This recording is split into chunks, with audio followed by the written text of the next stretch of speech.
চলুন ঘটনায় চলে যাব। ঘটনাটি বেশ দীর্ঘ। ঘটনাটি ইব্রাহিম খলিল ভাই যার কাছ থেকে সংগ্রহ করেছেন, তিনি তার নাম প্রকাশে ইচ্ছুক নন, তবে তার পারিবারিক একটি ডাকনাম রয়েছে, সেই নামটি শেয়ার করার অনুমতি পাওয়া গিয়েছে। নামটি হচ্ছে সাইফ খান। ওনার নিজের সাথে এই ঘটনাটি ঘটে। তার বাড়ি ঝালকাঠি জেলার নলছিটি উপজেলার দপদপিয়া ইউনিয়নের কোন একটি গ্রামে। গ্রামের নামটি সঙ্গত কারণে বলার অনুমতি পাওয়া যায় নাই। তো ঘটনা শুরু করার আগে একটি কথা জানিয়ে রাখা ভালো, সাইফ খানের সাথে ইব্রাহিম খলিল ভাইয়ের কিভাবে পরিচয়, কিভাবে ঘটনাটি সংগ্রহ করেছেন। তো এই দুটি প্রশ্নের উত্তর ইনশাল্লাহ এই ঘটনার শেষ দিকে দেয়া হবে। চলুন, সাইফ খান যেভাবে বলেছেন ঠিক সাইফ খানের ভাষায় ঘটনাটি আমরা উপস্থাপন করি। ঘটনা শুরু হয় 2024 সালের ডিসেম্বর মাসে। তখন আমি একটি মাদ্রাসার হেফজখানায় লেখাপড়া করতাম। সঙ্গত কারণে মাদ্রাসার নামটি গোপন রাখছি। তখন সিপারা শেষ করে আমপাড়ায় পড়ি। আমপাড়া হলো পবিত্র কোরআনের শুধু 30 নম্বর পাড়া। দেখে দেখে পড়া হয় আর কি। তখন অনেক ছোট ছিলাম, বয়স কম, ভালো মন্দ তেমন বুঝতাম না। বার্ষিক পরীক্ষার ছুটি পেলাম বেশ কিছুদিন। আমরা 3 জন বন্ধু আগেই প্ল্যান করে রেখেছি পরীক্ষার ছুটিতে মিজানের বাড়িতে বেড়াতে যাব। মিজান হলো আমার বেস্ট ফ্রেন্ড। আমরা একসাথে লেখাপড়া করতাম। ভোলা সদর থেকে দক্ষিণ পূর্বে বঙ্গোপসাগরের কোল ঘেঁষে মনপুরা দ্বীপ। এই দ্বীপের মধ্যে মনপুরা উপজেলা। এই উপজেলায় মিজানের বাড়ি। মনপুরার উত্তর দিকে মেঘনা নদীর মোহনায় অবস্থিত বাংলাদেশের বৃহত্তম এই মনপুরা দ্বীপ। ইউনিয়ন বা গ্রাম সেভাবে আমার মনে নেই। আমরা যথারীতি 3 বন্ধু মিলে মিজানের সাথে ওদের বাড়িতে বেড়াতে চলে গেলাম। প্রথম দিন আমরা 4 বন্ধু ভ্রমণে বের হই। জ্যাকব টাওয়ার, চরফ্যাশন, এরকম কিছু কিছু দর্শনীয় স্থান ঘুরে দেখলাম। আমরা খুব আনন্দ করি। দ্বিতীয় দিন ঘুম থেকে উঠতে বেশ দেরি হয়, ফজরের নামাজের পরে ঘুমিয়ে গিয়েছিলাম। আপনারা নিশ্চয়ই জেনে থাকবেন যে বছরের শেষ দিকে বাংলাদেশে শীত পড়ে। খুব সহজে আসলে ঘুম ভাঙতে চায় না। আন্টির ডাকাডাকিতে ঘুম ভেঙে গেল। আমরা হালকা কিছু খেয়ে একদম ভর দুপুরবেলা কাছাকাছি একটু ঘুরতে বের হই। তখন প্রায় দুপুর 12:30 বাজে। একজন বন্ধু সাথে করে একটি ফুটবল নিয়েছিল। সেরকম মাঠ পেলে বা সেভাবে সুযোগ হলে ফুটবল খেলবো, এই ভাবনা নিয়ে আমরা হাঁটছি। গ্রামের মেঠো পথ, দক্ষিণের বঙ্গোপসাগরের দিক থেকে ঠান্ডা বাতাস, চারিদিকে অচেনা সুন্দর সুন্দর গাছপালা। সূর্যটা একদম মাথার উপরে। অতিরিক্ত বন জঙ্গল, গাছগাছালি থাকার কারণে সেভাবে রোদ শরীরে লাগছে না। পরিবেশটা বেশ সুন্দর। অনেক দূর হাঁটার পর আমরা দেখলাম বিশাল বড় একটি জঙ্গল। এই জঙ্গলটি স্থানীয় লোকমুখে একটি নাম রয়েছে, ব্লার বাগান নামে পরিচিত। এই ব্লার বাগানের কিছু সুন্দর বৈশিষ্ট্য রয়েছে। সেটা হলো এর ভেতরে নানা রকম ফলমূল, বিশেষ বিশেষ সুন্দর সুন্দর গাছ এবং বিশেষ করে নানান জাতের ফুল এই বাগানে রয়েছে। ফুলের সৌরভে এই বাগান সবসময় আলোকোজ্জ্বল থাকে বা সুগন্ধময় থাকে। পুরো বাগান জুড়ে এই ফুলের সুগন্ধি ছড়িয়ে বেড়ায়। তবে অনেক বড় জঙ্গল হওয়ার কারণে সচরাচর কেউ ভয়ে ভেতরে প্রবেশ করে না। আমরা 7-5 না ভেবে জঙ্গলের ভেতরে প্রবেশ করলাম। অনেক সুন্দর পরিবেশ, যেদিকে চোখ যায় সেখান থেকে চোখ ফেরাতে মন চায় না। অপরূপ সৌন্দর্য মন ভরে দেখতে লাগলাম। এক পর্যায়ে আমরা দেখলাম একটি জাম গাছ, মানে আমাদের চোখ পড়লো একটা জাম গাছের দিকে। গাছটির নিচে বড় বড় পাকা পাকা জাম পড়ে আছে, কুচকুচে কালো জাম। আমি কয়েকটি খেলাম, বেশ মিষ্টি, খুব স্বাদ। আমার বন্ধুরা গাছের নিচে বসে ভালো ভালো জামগুলো আলাদা করছিল বাসায় নিয়ে লবণ দিয়ে খাওয়ার জন্য। এরকম চিন্তা ভাবনা করে জাম পরিষ্কার করে তারা তুলছিল। এদিকে আমার নজর পড়ে ফুলের দিকে। এত সুন্দর ঘ্রাণ, সুবাস, পুরো জঙ্গল ছড়িয়ে গেছে। শিমুল গাছ আঁকা বাঁকা হয়ে ডাল বেয়ে ছড়িয়ে ছিটিয়ে আছে বিভিন্ন দিকে। শিমুল গাছের ডালকে বেলি ফুলের লতা পেঁচিয়ে পেঁচিয়ে পুরো গাছটাই ভরে রেখেছে। প্রত্যেকটি লতায় লতায় বেলি ফুলে ভরা। হঠাৎ করে আমি শিমুল গাছের দিকে তাকাই। তখন আমি দেখলাম সাদা ধপধপে সুন্দর সুন্দরী রূপসী মেয়ে শিমুল গাছের ডালে বেলি ফুলের লতা থেকে ফুল ছিটছে। আমি খুব অবাক হই। এর কারণ হলো আশেপাশে ত্রিসীমানায় একটা বাড়িঘরও নেই। তাহলে মেয়েটি একা একা এই জঙ্গলে কিভাবে আসলো? ভয় ডর বলেও তো একটা কথা আছে, তাই না? যখন একটু ভালোভাবে লক্ষ্য করলাম তখন আমি নিশ্চিত হলাম যে এই মেয়েটি সাধারণ কোনো মানুষের মতো নয়। শারীরিক গঠন ও আকৃতি তুলনামূলক কিছুটা বড়। তার পরনের পোশাক সম্পর্কে একটু বর্ণনা করি। আপনারা মাকড়সার জাল দেখেছেন নিশ্চয়ই, ঠিক মাকড়সার জালের মতো ড্রেসটি। যদি খুব বেশি ঘন পেঁচানো এবং মোড়ানো মাকড়সার জাল দিয়ে পাতলা কোনো ড্রেস বানানো হয় তবে সেটি দেখতে যেমন লাগবে ঠিক তেমনই মনে হচ্ছিল। তবে ড্রেসটি অনেক সুন্দর। আসলে এই ড্রেস আমি কখনো বাস্তবে দেখি নাই, বা এমন ড্রেস হতে পারে সেটা শুনিও নাই। থাকলেও থাকতে পারে, বাট আমার জানা নাই। ফলে সেভাবে উদাহরণ দেওয়াটাও আসলে খুব মুশকিল হয়ে যায় আমার জন্য। এভাবে মেয়েটিকে সর্বোচ্চ 1 মিনিট দেখছি আর এসব কথা ভাবছি। যত সময় যাচ্ছে ততই একটু একটু করে ভয় বাড়ছে। মেয়েটি একটা করে ফুল ছিঁড়ছে আর কি যেন একটা করছে। ঠিক কিসের মধ্যে ফুলগুলো যেন রাখছে তা আমি দেখি নাই। তারপর আমি নিজেকে কন্ট্রোল করতে পারি নাই। আমি প্রচন্ড জোরে চিৎকার দিয়ে বলি, মিজান ওইটা দেখ, কি দেখ ওইটা। তখন ওই মেয়েটি শব্দ পেয়ে আমার দিকে ঘুরে তাকায়। আমার চোখে চোখ পড়ে। এই দৃশ্য আমি মাত্র 1 পলক দেখেছি। আমি তো মিজানকে বললাম, মিজান ওটা দেখ, দেখছে ওটা কি। কিন্তু এর ভিতরেই তার সাথে আমার 1 পলক দেখা হয়েছে, চোখে চোখ পড়েছে। আমি আর ওদিকে না তাকিয়ে সোজা দৌড়তেই। এদিকে আমার বন্ধুরা জাম নিয়ে ব্যস্ত। ওরা আমার দৌড়ানি দেখে ভয় পেয়ে যে যার মতো জাম পকেটে ভরে আমার পিছু পিছু দৌড় দেয় আর বলে, এই সাইফ হঠাৎ কি দেখলি, আর কেনই বা এইভাবে দৌড়াচ্ছিস? সাইফ দাঁড়া, তোর কি হয়েছে বল, তুই কি দেখেছিস স্পষ্ট করে বল। আমি শুধু বলছি, এখানে একটা জিনিস দেখেছি, এই জঙ্গলে থাকা যাবে না রে, তাড়াতাড়ি দৌড় দে। তখন ওদের মধ্যে একজন বলে, আমরা বিষয়টা দেখি, তুই দাঁড়া দাঁড়া বলছি। তখন আমি একজনের হাত টান দিয়ে বললাম, আগে এখান থেকে বের হই, পরে সব বলতেছি। এটা বলার পর সবাই মিলে জোরে জোরে দৌড়ে জঙ্গল থেকে বেরিয়ে আসি। কিছুটা দূরে একটি দোকান দেখতে পাই। হাঁপাতে হাঁপাতে সেই দোকানে গেলাম। একটি পানির বোতল কিনে নাকে মুখে পানি দিলাম, একটু পানি খেয়েও নিলাম। তারপর স্বাভাবিক হওয়ার পর ওরা জিজ্ঞেস করে, কি হয়েছে, এবার সবকিছু খুলে বল, আসল ঘটনা কি। তখন ওদেরকে সবকিছু শেয়ার করলাম। কিন্তু এই ঘটনা শুধু মিজান বিশ্বাস করলো, বাকিরা বিশ্বাস করেনি। একজন বন্ধু বলে, বন জঙ্গলে প্রবেশ করেছি, হয়তো এরকম কিছু দেখতেও পারিস। যাই হোক, যা দেখেছি সেগুলা কিছু না, এসব ভুলে যা, কিছু হবে না। পরে দোয়া দরুদ পাঠ করে শরীরে ফু দিয়ে নিলাম। তারপর বাসায় গিয়ে এসব কথার কাউকে বলি নাই।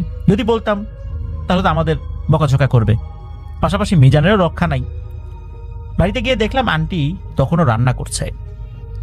সত্যি কথা বলতে আমরা এসেছি বলে আন্টি ভালো ভালো রান্না করছে, সেজন্য সময় একটু বেশিই লাগছে রান্না করতে। এরপর গোসল সেরে বসলাম। তখন হঠাৎ করে আমার শরীরের মধ্যে কাঁপুনি দিয়ে উঠল। এজন্য আমি একটু শুয়ে পড়লাম কিছু সময়ের জন্য। এর কিছুক্ষণ পর মিজান আমাকে দুপুরের খাবার খেতে ডাকতে আসলো। এসেই দেখতে পায় আমার অবস্থা ভালো না, শরীরে জ্বর, সেই সাথে আমার মাথা ব্যথা শুরু হয়েছে। এই অবস্থা দেখে আন্টি বেশ চিন্তিত হয়ে পড়লেন। আন্টি মিজানকে বকাঝকা করেন। পরে বিকালে আন্টি মিজানকে দিয়ে ওষুধ আনান, আমার শরীর মুছে দেন। সকালবেলা জ্বর কমে, কিন্তু মাথা ব্যথা আর শরীর ভালো হচ্ছিল না কোনোভাবেই। শরীরটা খুব ভার ছিল, মাথাও খুব ভার ছিল। দুপুরবেলা গোসল করার পর আল্লাহর রহমতে সম্পূর্ণ সুস্থ হয়ে যাই। এর মধ্যে ছুটি ছাটা কাটিয়ে সুন্দরভাবে আমরা মাদ্রাসায় চলে আসি। মাদ্রাসায় এসে সকল বন্ধুরা মিলে আড্ডা দিলাম, কে কিভাবে ছুটি কাটালো একজন অপরজনকে বললাম। আমি যে জিনিসটা দেখেছিলাম সেটা ঘনিষ্ঠ বন্ধুদের সাথে শেয়ার করলাম।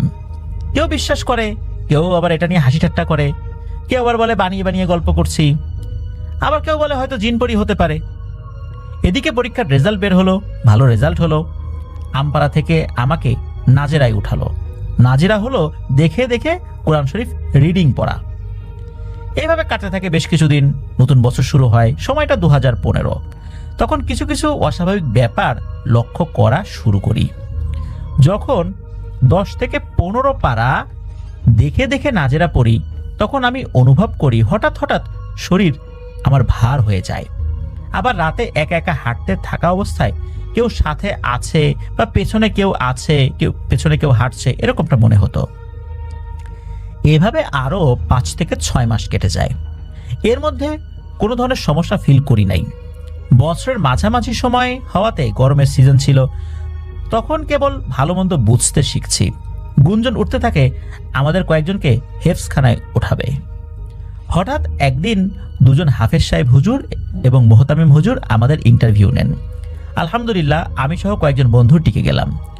যথারীতি হাফেজ সাহেব হুজুর আমাদের 2য় তলা থেকে 3য় তলায় হেফজখানায় শিফট করে দেন। 4র্থ তলায় মাদ্রাসার ছাদ। যখন প্রথম হেফজ শুরু করলাম তখন মুখস্থ করাটা অনেক কঠিন বলে মনে করতাম।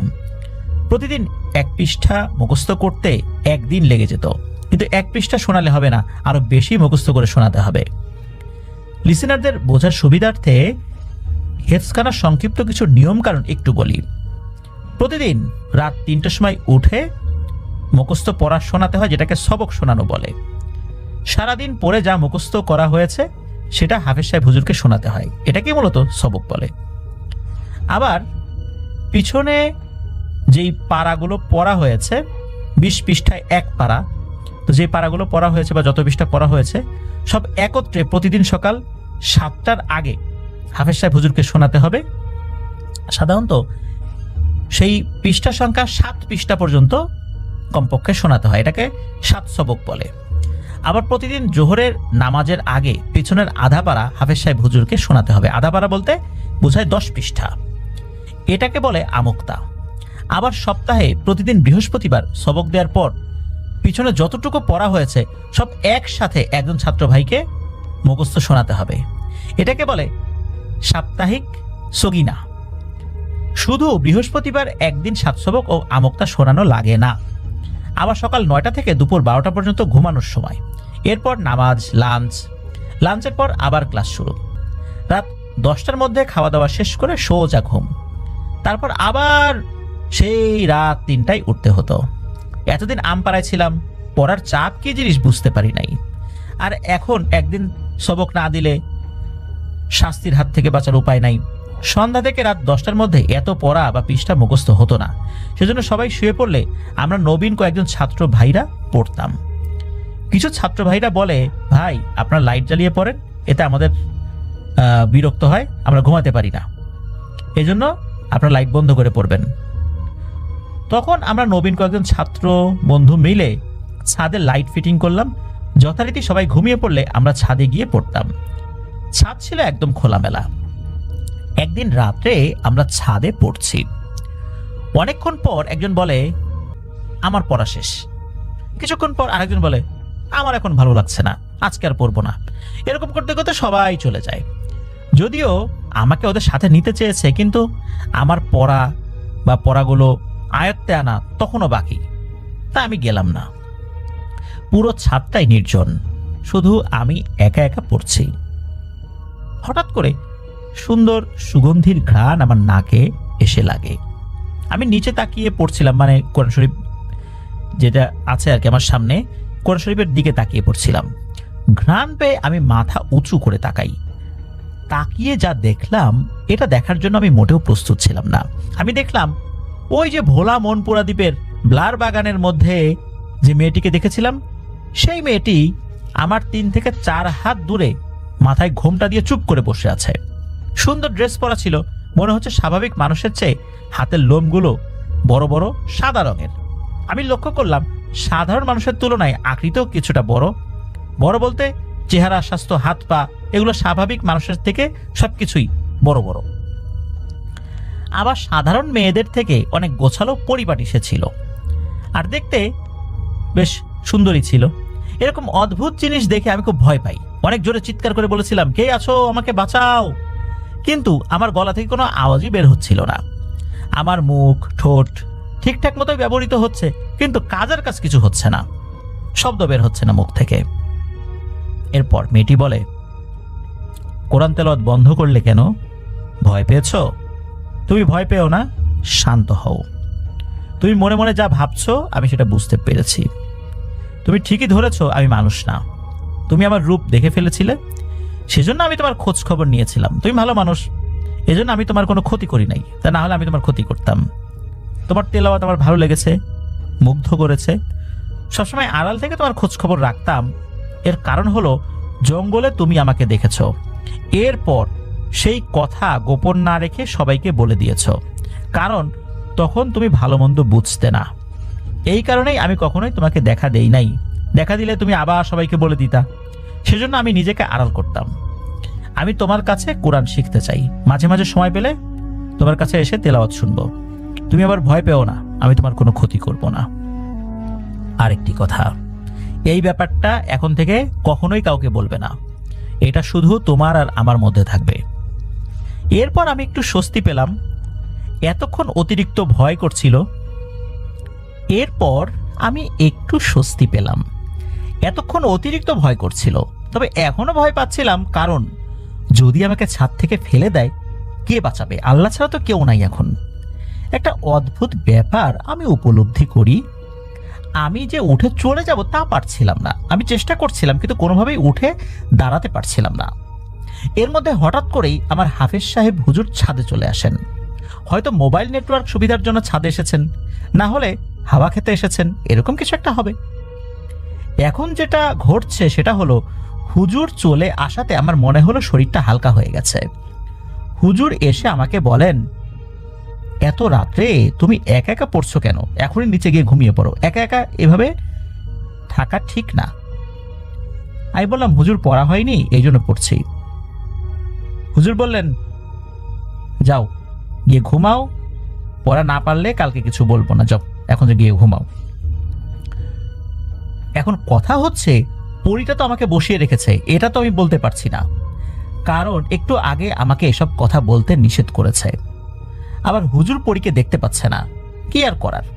আমি কোরআন শরীফ বন্ধ করে খুব ভালোভাবে দাঁড়াতে সক্ষম হই, হয়তো হুজুর সামনে, তাই এবার আল্লাহর রহমতে দাঁড়াতে পেরেছিলাম। তারপর মাদ্রাসার ভেতরে চলে গেলাম। রুমে ঢুকে বেশি করে পানি খেলাম, গলাটা একেবারে শুকিয়ে গিয়েছিল। আমি শুয়ে পড়লাম। ছাদে আমার সাথে যা ঘটে গেল এ বিষয়ে ভাবতে ভাবতে কেবল আমি ঘুম ঘুম ভাবে চলে এসেছি, এমন সময় হঠাৎ করে আমার পাশে এসে পরীটা বসে। সে বলে, ভয় পেও না, আমি তোমার কোনো ক্ষতি করব না। জানো তো আমিও নামাজ পড়ি, রোজা রাখি, তোমার তেলাওয়াত আমার ভালো লেগেছে, আমাকে কোরআন শিখাবা? আমি কি বলবো বুঝে উঠতে পারছিলাম না, তার কোনো কথার জবাব দিতে পারছিলাম না। অবাক দৃষ্টিতে আমি শুধু ওর কথা শুনে যাচ্ছি। একটা ব্যাপার খেয়াল করলাম, সেটা হলো পরীটা আরবি আরবি স্টাইলে কথা বলে। বাংলাতে কথা বলতো, কিন্তু কথার মধ্যে উর্দু বা আরবিতে কথা বলতো। যতটুকু বাংলায় বলতো সেটা আমি বুঝতাম, কিন্তু আরবি বা উর্দুতে যা বলতো সেগুলো বুঝতাম না। সম্ভবত মনে হয় উর্দু হতে পারে, আবার হিন্দিও হতে পারে। উর্দু হিন্দির পার্থক্য আমি একটু কম বুঝি। এমনভাবে কথা বলতো যে মাঝে মাঝে বাংলাও বুঝতে পারতাম না। এর কিছুক্ষণ পর আমার খুব ঘুম আসে, আমি ঘুমিয়ে পড়ি। ঘুম থেকে উঠে দেখি পরীটা নেই। প্রতি রাতে ছাদে সুযোগ মিললেই পরীর আগমন ঘটত। একইভাবে আমাদের কথা হতো, ও মনোযোগ দিয়ে আমার তেলাওয়াত শুনতো, আমিও সুর দিয়ে তেলাওয়াত করতাম। মাঝে মাঝে আমি বলতাম, আজ আর পড়তে ইচ্ছে করছে না, আগামীকাল পড়বো, কিন্তু ও বলতো, না আরেকটু শোনাও, খালি বায়না ধরতো। বাধ্য হয়ে মাঝে মাঝে ওর রিকোয়েস্ট রাখতাম। আমি পড়ি দেখছি, এটা যেমন ভালো লাগতো তেমনি ভয়ও করতো। আমার খুব ইচ্ছে করতো পরীর ব্যাপারটা বন্ধুদের সাথে বলতে, কিন্তু সাহস হচ্ছিল না, কারণ সে আমাকে বলতে নিষেধ করেছে। এভাবে আরো 6 মাস কেটে গেল। 2015 সালের শেষ দিকের ঘটনা। তখন শীত শুরু হয়ে গেছে। এক রাতে আমি কাঁথা মুড়ি দিয়ে শুয়েছিলাম, এমন সময় পরীটা চলে আসে। তারপর পরীর সাথে অনেক কথা হলো, এক কথা দুই কথায়। আমি বললাম, আপনার বাড়ি কোথায়? তখন সে উত্তর দিল, মৃত সাগরের নিচে।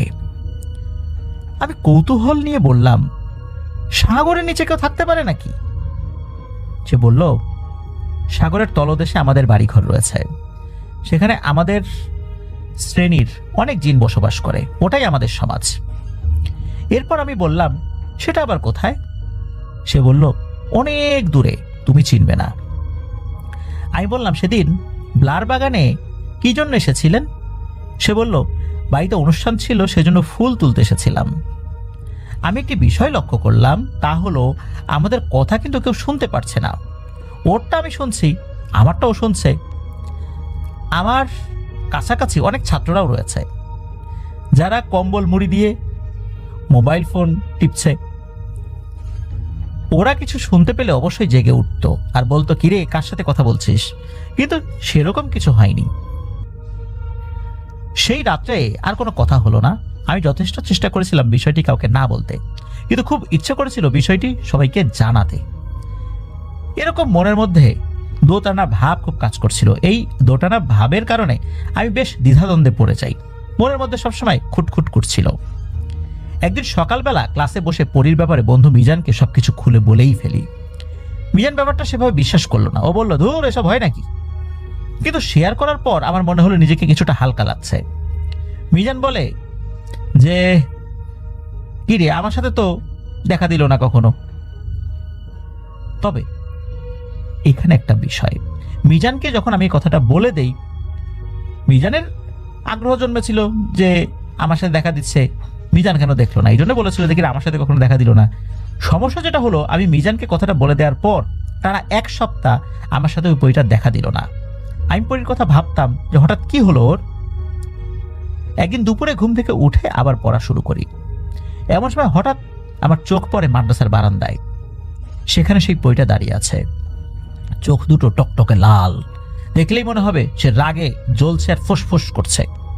আমি চুপচাপ নিচে তাকিয়ে তেলাওয়াত করছি। এরপর যথারীতি ক্লাস শেষ হয়। সবাই সবার মতো গোসল করার প্রস্তুতি নেয়। মামুন নামে আমার এক বন্ধু আমাকে গোসল করার জন্য ডাকে। আমি মামুনের সাথে পুকুরে গোসল করতে গেলাম। গোসল শেষে মাত্র মামুন উপরে উঠেছে আর আমি এখনো পুকুরের মধ্যে আর একটা ডুব দিয়ে উঠে পড়ব। মানে তখন এরকম একটা সময় আর কি, যার একটা ডুব দিব, এরকম চিন্তা ভাবনা করে ডুব দিলাম। হঠাৎ পায়ে টান অনুভব করলাম। আমার পা ধরে কেউ যেন পুকুরের নিচে টান দিচ্ছে। আমি উপরে ওঠার চেষ্টা করলাম, কিন্তু চেষ্টা করে পারছি না। আমি ছটফট করছি, পানিও খেয়েছি। শেষমেশ চোখ খুলে তাকিয়ে দেখার চেষ্টা করি জিনিসটা কি, কে আমাকে টেনে ধরলো। তখন ঘোলা পানিতে যতটুকু দেখতে পেলাম তাতে স্পষ্ট মনে হলো এটা সেই পরী। সে তার 2 হাত দিয়ে আমার পা টেনে ধরেছে। আমি বলার চেষ্টা করছি, আল্লাহ বাঁচাও, আল্লাহ বাঁচাও, কিন্তু নিচে তো আসলে কথা বলা যায় না। পানির নিচে মানুষ তো কথা বলতে পারে না। মনে মনে বলছিলাম। এদিকে মামুন উপরে দাঁড়িয়ে শরীর মুছছিল, কিন্তু আমি এতক্ষণ ডুব দিয়ে আছি দেখে মামুন কিভাবে 1 পা পুকুরে দেয়, আর তখনই পরী আমাকে ছেড়ে দেয়। 1 পা পুকুরে দিয়েছিল বলতে সে পুকুরে নামবে এই জন্য 1 পা দিয়েছিল, আর সাথে সাথেই পরীটা আমাকে ছেড়ে দেয়। মাথা তুলে সাথে সাথে জোরে চিৎকার করে বলছি, মামুন আমাকে বাঁচা, আমাকে ধর। মামুন কোনোভাবে আমাকে টেনে উপরে তোলে, পেট চেপে চেপে পানি বের করেছিল। তারপর মাদ্রাসায় আসার পর মামুন আমাকে জিজ্ঞেস করলো, বন্ধু হঠাৎ কি হয়েছিল তোর? যা ঘটেছিল আমি সেটা মামুনকে জানালাম। মামুন বলল, এগুলো ভালো না রে বন্ধু, তুই বাসায় শেয়ার কর তাড়াতাড়ি। ওঝা ফকির দেখা, হুজুর দেখা, শরীর বন্ধ দে, মারাত্মক ক্ষতি হয়ে যাবে না হলে। কিন্তু এগুলো একটা মায়াজাল। এগুলো আসে, ভালো ভালো কথা বলে, পরে জীবনটা শেষ করে দিয়ে যায়, জীবনটাকে নরক বানিয়ে ফেলে। এরকম ঘটনা বহু আছে, বহু নজির আছে এগুলার। দ্রুত এটা সমাধান কর, নাহলে কিন্তু তোর সামনের জীবন একদম শেষ হয়ে যাবে। বেঁচে থাকবি তবে মৃত মানুষের মতো বেঁচে থাকবি। মামুনের এই ধরনের কথা শোনার পর আমি খুব ভয় পেয়ে যাই। চিন্তা ভাবনা করলাম যে বিকেলে বাড়িতে গিয়ে বিষয়টা জানাবো। মাদ্রাসার কাছে আমার বাড়ি। বিকেলে বাড়ি না গিয়ে ফুটবল খেলেছি। ওই দিন আর বাড়িতে জানাতে পারলাম না। যথারীতি ওই দিন রাত্রে আমি ঘুমাচ্ছিলাম, তখন ওইটা আমার কাছে এসে আমাকে ডাকে, ঘুম থেকে উঠায়। আমি কোনো কথা না বলে উঠে বসি। আমার পাশেই মাইনুদ্দিন নামে আমার এক ছাত্র ভাই শোয়া ছিল। সে চুপি চুপি কম্বল মুড়ি দিয়ে মোবাইলে কার্টুন দেখছিল। যদিও বা হেফজখানায় মোবাইল ব্যবহার করা নিষেধ, অনেকেই চুপি চুপি এটা করে, দেখে আর কি। তো আমি উঠে বসেছি, সেটা মাইনুদ্দিন আবার টের পেয়েছে। ও মনে করছে হুজুর আসলো নাকি আবার, সেজন্য মাথাটা বের করে বলল, কিরে ঘুমাসনি এখনো? আমি আর সেভাবে রেসপন্স করি না। তারপর ও আবার কম্বল মুড়ি দিয়ে মোবাইল দেখা শুরু করে।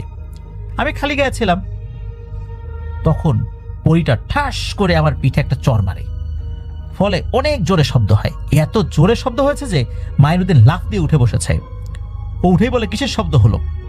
এই শব্দ পেয়ে আরো কয়েকটা ছাত্রের ঘুম ভেঙে যায়। ওরা দেখলাম আমি বসে আছি আর কান্না করছি। ওরা সবাই আমার কাছে এসে বলল, কিসের আওয়াজ হলো এত জোরে, আর কান্না করছিস কেন? আমি পরীর দিকে আঙ্গুল দিয়ে বললাম, ও আমার পিঠে থাপ্পড় মেরেছে। কিন্তু ছাত্ররা সেখানে কাউকে দেখতে পেল না। তখন একজন ছাত্র ভাই বলল, আচ্ছা দেখি কোথায় তোকে থাপ্পড় মেরেছে। সত্যি তাই, সবাই দেখলো আমার পিঠে 5টি লম্বা লম্বা আঙ্গুলের ছাপ। আঙ্গুলগুলো পিঠের যেখানে পড়েছে সেখানে লাল হয়ে ফুলে উঠেছে। তখন কারো বুঝতে বাকি রইল না, বিশেষ করে আমি যাদেরকে পরীর বিষয়টি জানিয়েছিলাম। তখন তারা বলল, ঘটনা তো সত্যি, পরী ওকে মারধর করেছে। তখন কয়েকজন আমাকে জড়িয়ে ধরলো, ফলে পরী আমার কাছে আসতে পারলো না। কিন্তু পরী আমাকে বলে গেল, তোকে শেষবার সতর্ক করে দিয়ে গেলাম, আমার ব্যাপারে কারোর সাথে কিছু শেয়ার করবি না। এরপর কখনো যদি কাউকে কিছু বলিস তাহলে আমি তোর কি যে ক্ষতি করবো তুই কল্পনা তো আনতে পারবি না। পরীর এই কথা শুধু আমি শুনছি, আর কেউ শুনতে পারছে না। এরপর বইটা চলে যায়।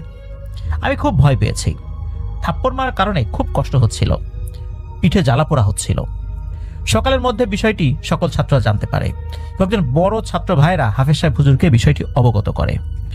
হুজুর আমার পিঠ দেখে কোনো দাগ মানে বুঝতেই পারে না। উনি বলে, কোথায় দাগ? আসলে ব্যাপারটা হয়েছিল কি, হুজুর দেখার আগেই রহস্যজনকভাবে সেই দাগটা মিলিয়ে যায়। হুজুর এসব বিশ্বাস করলেন না। হুজুর বলেন, নিজেরা নিজেরা মারামারি করে এখন উল্টাপাল্টা বলো না, যত সব ভাওতাবাজি। আমি কোনো কিছু বলি নাই। হুজুর মুখের উপরে কথা বলে বেয়াদবি হবে, আমি চুপ করেই থাকলাম। এরপর থেকে কখনো ছাদে উঠি নাই। আমার রুমের সামনে বারান্দা আছে, ওই বারান্দায় বসে বসে পড়তাম। কখনো সমস্যায় পড়ে ছাত্র ভাইদের ডাকলে যেন চলে আসতে পারে, এ কারণেই বারান্দায় পড়তাম। এভাবে চলতে চলতে 2015 সালে মাঝামাঝি সময় চলে আসে। গরমের সিজন চলছিল তখন। একদিন রাত্রে আমি বারান্দায় বসে তিলাওয়াত করছিলাম। এমন সময় সেই পরী আমার সামনে এসে বসে। এরপর সে বলে, আমি তোমাকে প্রথম দিন বলছিলাম এই বিষয়টা শুধু তোমার আর আমার মধ্যে থাকবে, কিন্তু তুমি তা শোনো নাই। তুমি অন্য লোকের কাছে বলে দিয়েছ, এই কারণে আমি ক্ষিপ্ত হয়েছি। আমি তোমাকে কোনো ক্ষতি করব না, শুধু এই ব্যাপারটা কাউকে বলবে না। ওই দিনের পর থেকে আর কখনোই কাউকে বলবে না, যতটুকু তুমি বলেছো এই পর্যন্তই শেষ। পরীর এই কথা শোনার পর আসলে ওই দিনের পর থেকে এসব কথা আর কাউকে বলতাম না। যদি বলি তাহলে আবার আমাকে মারধর করা শুরু করবে। কখন কোন বিপদে পড়ে যাই বলা তো যায় না। পানির মধ্যে নামার ক্ষেত্রে একটা ভয় আমার মধ্যে কাজ করত। সবসময় একটা আতঙ্ক আমাকে ঘিরে ধরে রেখেছিল। এর মধ্যে নতুন একটা ঘটনা ঘটতো, তা হলো আমার ডান পাশে কেউ বসতে পারতো না। একদিন ক্লাসে কাইয়ুম নামে এক বন্ধু আমার ডান পাশে বসে পড়েছে। এমন সময় পরী চলে আসে। সে এসে আমার পেছনে দাঁড়ায়। কাইয়ুমের জন্য পরীটা বসতে পারছিল না। তখন পরীটা কাইয়ুমের কাঁধে একটা ধাক্কা দেয়। অবাক হয়ে কাইয়ুম বলল, সাইব ভাই তুমি আমাকে ধাক্কা দিয়েছো? আমি বললাম, কই না তো। কাইয়ুম বলল, নরম হাতে একটা ধাক্কা অনুভব করলাম, এটা কিসের? আমি আর ভয়ে কিছু বলি নাই, কিন্তু কাইয়ুম এই ঘটনা সবাইকে বলে দেয়। এ নিয়ে কেউ কেউ কত রং তামাশা, আবার কেউ কেউ বলে, ভাই তোরা যে যা বলিস সাইফের কাছে কিছু একটা আছে। সেদিন গোপনে মিজান আমাকে বলে, বন্ধু জীবনে কোনোদিন পরী দেখি নাই, আমি জানি তোর সাথে পরী আছে, আমাকে একবার দেখার ব্যবস্থা করে দে না ভাই, আমার পরী দেখার খুব ইচ্ছা। মিজানের এই কথা শুনে আমি বললাম, দেখি সেরকম সুযোগ আসলে চেষ্টা করব। এভাবে দিন কাটতে থাকে। 2015 সালের শেষের দিকে আমার 10 পারা মুখস্থ হয়ে গিয়েছিল আলহামদুলিল্লাহ। সেই সময়ের একদিন রাত্রে আমি বারান্দায় বসে পড়ছি, সবাই ঘুমিয়ে পড়েছে। তখন পরী আমার সামনে আসে। সে বলে, তোমার তেলাওয়াত যত শুনি ততই মুগ্ধ হই। আমি অনেক সময় ভাবি আর কখনো তোমাকে দেখা দেব না, কিন্তু ঠিক তখনই তোমার তেলাওয়াত শোনার জন্য আমি ব্যাকুল হয়ে পড়ি। তুমি চিন্তা করবে না, একদিন আমি নিজ থেকেই চলে যাব। আমি তোমার কোনো ক্ষতি করব না, আমাকে তাড়ানোর জন্য ওঝা কবিরাজও ডাকতে হবে না, আমি নিজেই চলে যাব। পরীর কথা শুনে আমি ভালো মন্দ কোনো উত্তর দিলাম না। আসলে সে আমার সামনে আসলে সেভাবে আমি কিছু বলতেও পারতাম না। আমি শুধু তার কথা শুনতাম। কিছুক্ষণের মধ্যে আমার ঘুম আসে। আমি তার কাছ থেকে বিদায় নিয়ে ভিতরে চলে যাই। এরপর তার সাথে আসলে আমার একটা ভালো সম্পর্ক হয়। সে আমার ক্ষতি করতো না। তারপর থেকে দিনের বেলায়ও কখনো কখনো একা থাকলে সে আমার কাছে আসতো। অনেক সময় ছাত্ররা দেখতো যে আমি একা একা হাসছি বা কথা বলছি। এভাবে কাটে আরো অনেক দিন। সময়টা 2016 সালের মাঝামাঝি। তখন সবে 15 পারা মুখস্থ হয়েছে। একদিন গভীর রাত্রে পড়ি আসে। সে আমার মাথায় হাত বুলিয়ে দিচ্ছিল। ওর হাতের স্পর্শে আমি কারো উপস্থিতি টের পেলাম। সাথে সাথে ঘুম ভেঙে যায়। দেখলাম সে এসেছে। আমি বললাম, এত রাত্রে কেন আসলেন? আমার তো ভোর রাতে উঠতে হবে। সে বলল, তোমার জন্য পিঠা নিয়ে এসেছে, একসাথে খাবো, তাই আসতে হলো। এরপর আমি 2-1টা পিঠা খেলাম, সেও আমার সাথে খেলো। আমি বললাম, এবার হয়েছে, এখন জলদি করে চলে যান, আমাকে ঘুমাতে হবে, ভোর 3টায় আবার উঠতে হবে। তারপর সে আমার কথা মতো চলেও গেল। আমিও ঘুমিয়ে পড়ি। অনেক রাত তখন। আর এক রাতে ঘটে এক অদ্ভুত ঘটনা। আমি বারান্দায় বসে বসে পড়ছি। এমন সময় কে যেন আমার নাম ধরে বলল, সাইফ, এদিকে তাকাও। আমি তাকিয়ে দেখলাম পইটা এসেছে। সুন্দর করে হাসি দিয়ে দাঁড়িয়ে আছে। আমি কিছু বললাম না। সে নিজে নিজেই আমার সামনে এসে বসলো, বলল, কেমন আছো? এভাবে এক কথা দুই কথা, এর মধ্যে হঠাৎ করে আমার হাতটা ধরে বলল, সাইফ, তুমি আমাকে আপনি করে আর বলো না, আমাকে তুমি করে বলবে। তখন সত্যি কথা বলতে আমি লজ্জা পেতাম। নিজের ভালো মন্দ বোঝা শুরু করার আগে আমাকে আমার পরিবার এখানে ভর্তি করিয়ে দেয়। সেই থেকে আমি এখনো পড়াশোনা করি। রাস্তাঘাটে মহিলাদের দেখলে মাথাটা নিচু করে পথ অতিক্রম করি। সেখানে তুমি করে বলা বা ডাকা অনেক কঠিন ব্যাপার আমার জন্য, বিশেষ করে ওই বয়সে। আমি জাস্ট বলেছি, ঠিক আছে, আমি চেষ্টা করব। তখন সে বলল, একটু বসো, আমি এখনই আসছি। তখন আমি লক্ষ্য করলাম বইটা সিঁড়ি বেয়ে একটু নিচে নামলো, এরপর উধাও। তারপর 2 থেকে 3 মিনিটের মধ্যেই বোধ হয় ফেরত আসলো। সময়টা এরকমই হবে। সে বলল, তোমার জন্য মিষ্টি এনেছি, খাও। আমি মিষ্টি খেলাম, সেও আমার সাথে খেলো। এর কিছুক্ষণ পর আমার ঘুম আসলো। আমি বিদায় নিয়ে ঘুমাতে চলে গেলাম। সত্যি কথা বলতে এক একটা মিষ্টির সাইজ ছিল অনেক বড়, পুরো হাত জুড়েই থাকতো মিষ্টিটা। আর পিঠার এত সুন্দর কারুকার্য, অনেক সুন্দর সুন্দর ফুল আঁকা, অনেক স্বাদ। আমি খেতে ভয় পেতাম, ভাবতাম খেলে আবার কিছু হবে না তো। এরপর থেকে সে মাঝে মাঝে নানান রকম হালকা বা শুকনো খাবার আমার জন্য নিয়ে আসতো। সেসব খাবার ছিল খুবই সুস্বাদু। একদিন আমি ছুটি নিয়ে বাড়িতে গেলাম। আম্মুকে বললাম, এরকম এরকম পিঠা বানাও। কিন্তু সেম সেম পিঠা হতো না, আঁকা বাঁকা হতো, মিষ্টি বেশি কম হতো। আম্মু বলতো, এসব আজগুবি রকমের পিঠা তুই কোথায় খেয়েছিস? সেটা তুই নিজেই ভালো জানিস। আমি বাবু এসব পিঠার নাম জীবনও শুনি নাই, আর এসব পিঠা আমি কখন আগে তৈরিও করি নাই। এদিকে যেতে যেতে 2016 সালের শেষ সময় চলে আসে। তখন কিন্তু আমার 19 পারা মুখস্থ হয়ে গিয়েছে। একদিন হাফেজ সাহেব হুজুর বললেন, এত কম পড়া দিলে কি চলবে? একটু বেশি পড়া দিতে হবে তো। আমার ইচ্ছা তোমাকে, শুধু তোমাকে না, আমাদের 17 জনকে একসাথে পাগড়ি দিব, অর্থাৎ 17 জনকে একসাথে বিদায় দিবে হাফেজ বানানোর পর। তখন হুজুর বললেন, এখন থেকে দৈনিক 3 পৃষ্ঠা করে মুখস্থ করে শোনাতে হবে। কষ্ট করো, ইনশাল্লাহ সফল হবে। তখন আমার পড়াশোনার চাপও বেড়ে গেল। দিনরাত এক করে তিলাওয়াত করতাম, আর ওই বইটা আমার পড়া শুনতো। পড়ার চাপ বাড়ার সাথে সাথে আমার সাথে বারান্দায় আরো কয়েকজন পড়তে আসতো, কারণ তাদেরও দ্রুত শেষ করতে হবে। হাফেজ সাহেব হুজুর তাদেরকেও বলেছেন দ্রুত শেষ করতে। এই কারণে পড়ি আমার সাথে আসলে দেখা করতে পারতো না। ফলে মাঝে মাঝে সবাই ঘুমিয়ে পড়লে সে গভীর রাত্রে আমার সাথে দেখা দিত। একদিন রাত্রে পড়ি এসে আমার মাথায় হাত বুলিয়ে দিচ্ছিল। ওর হাতের স্পর্শে আমার ঘুম ভেঙে গেল। দেখলাম সে আমার পাশে বসে আছে। আমি বললাম, এত রাত্রে কেন এসেছেন? সে বলল, তোমার সাথে গল্প করব। এরপর অনেক কথা হলো। আমি বললাম, যদি রাগ না করো তাহলে একটি কথা বলবো। তখন সে আমাকে বলার জন্য ইশারা দিল। আমি বললাম, আমার এক কাছের বন্ধু অনেক অনুনয় বিনয় করে আমাকে বলেছে সে তোমার সাথে দেখা করতে চায়। সে এসব কথা কাউকে বলবে না বলে সে প্রতিশ্রুতিও দিয়েছে। একথা শুনে পড়ি বলল, ঠিক আছে, আমি দেখা দিব, কিন্তু সে আমাকে দেখতে পাবে না, তবে সে আমার উপস্থিতি টের পাবে। কাল বিকেলে তোমরা দুজন ছাদে এসো। যথাসময় পরদিন মিজানকে সাথে নিয়ে ছাদে গেলাম। অনেকক্ষণ দাঁড়িয়ে রইলাম, কারো আসার নাম নেই। হঠাৎ করে দেখলাম ছাদের শেষ প্রান্ত থেকে সে হেঁটে হেঁটে আমাদের দিকে আসছে। আমি মিজানকে বললাম, বন্ধু প্রস্তুত হয়ে যা, পরি এসেছে। পরি আমাদের সামনে এসে সালাম দিল। আমি উত্তর দেওয়ার আগেই মিজান বলে উঠল, ওয়ালাইকুম আসসালাম।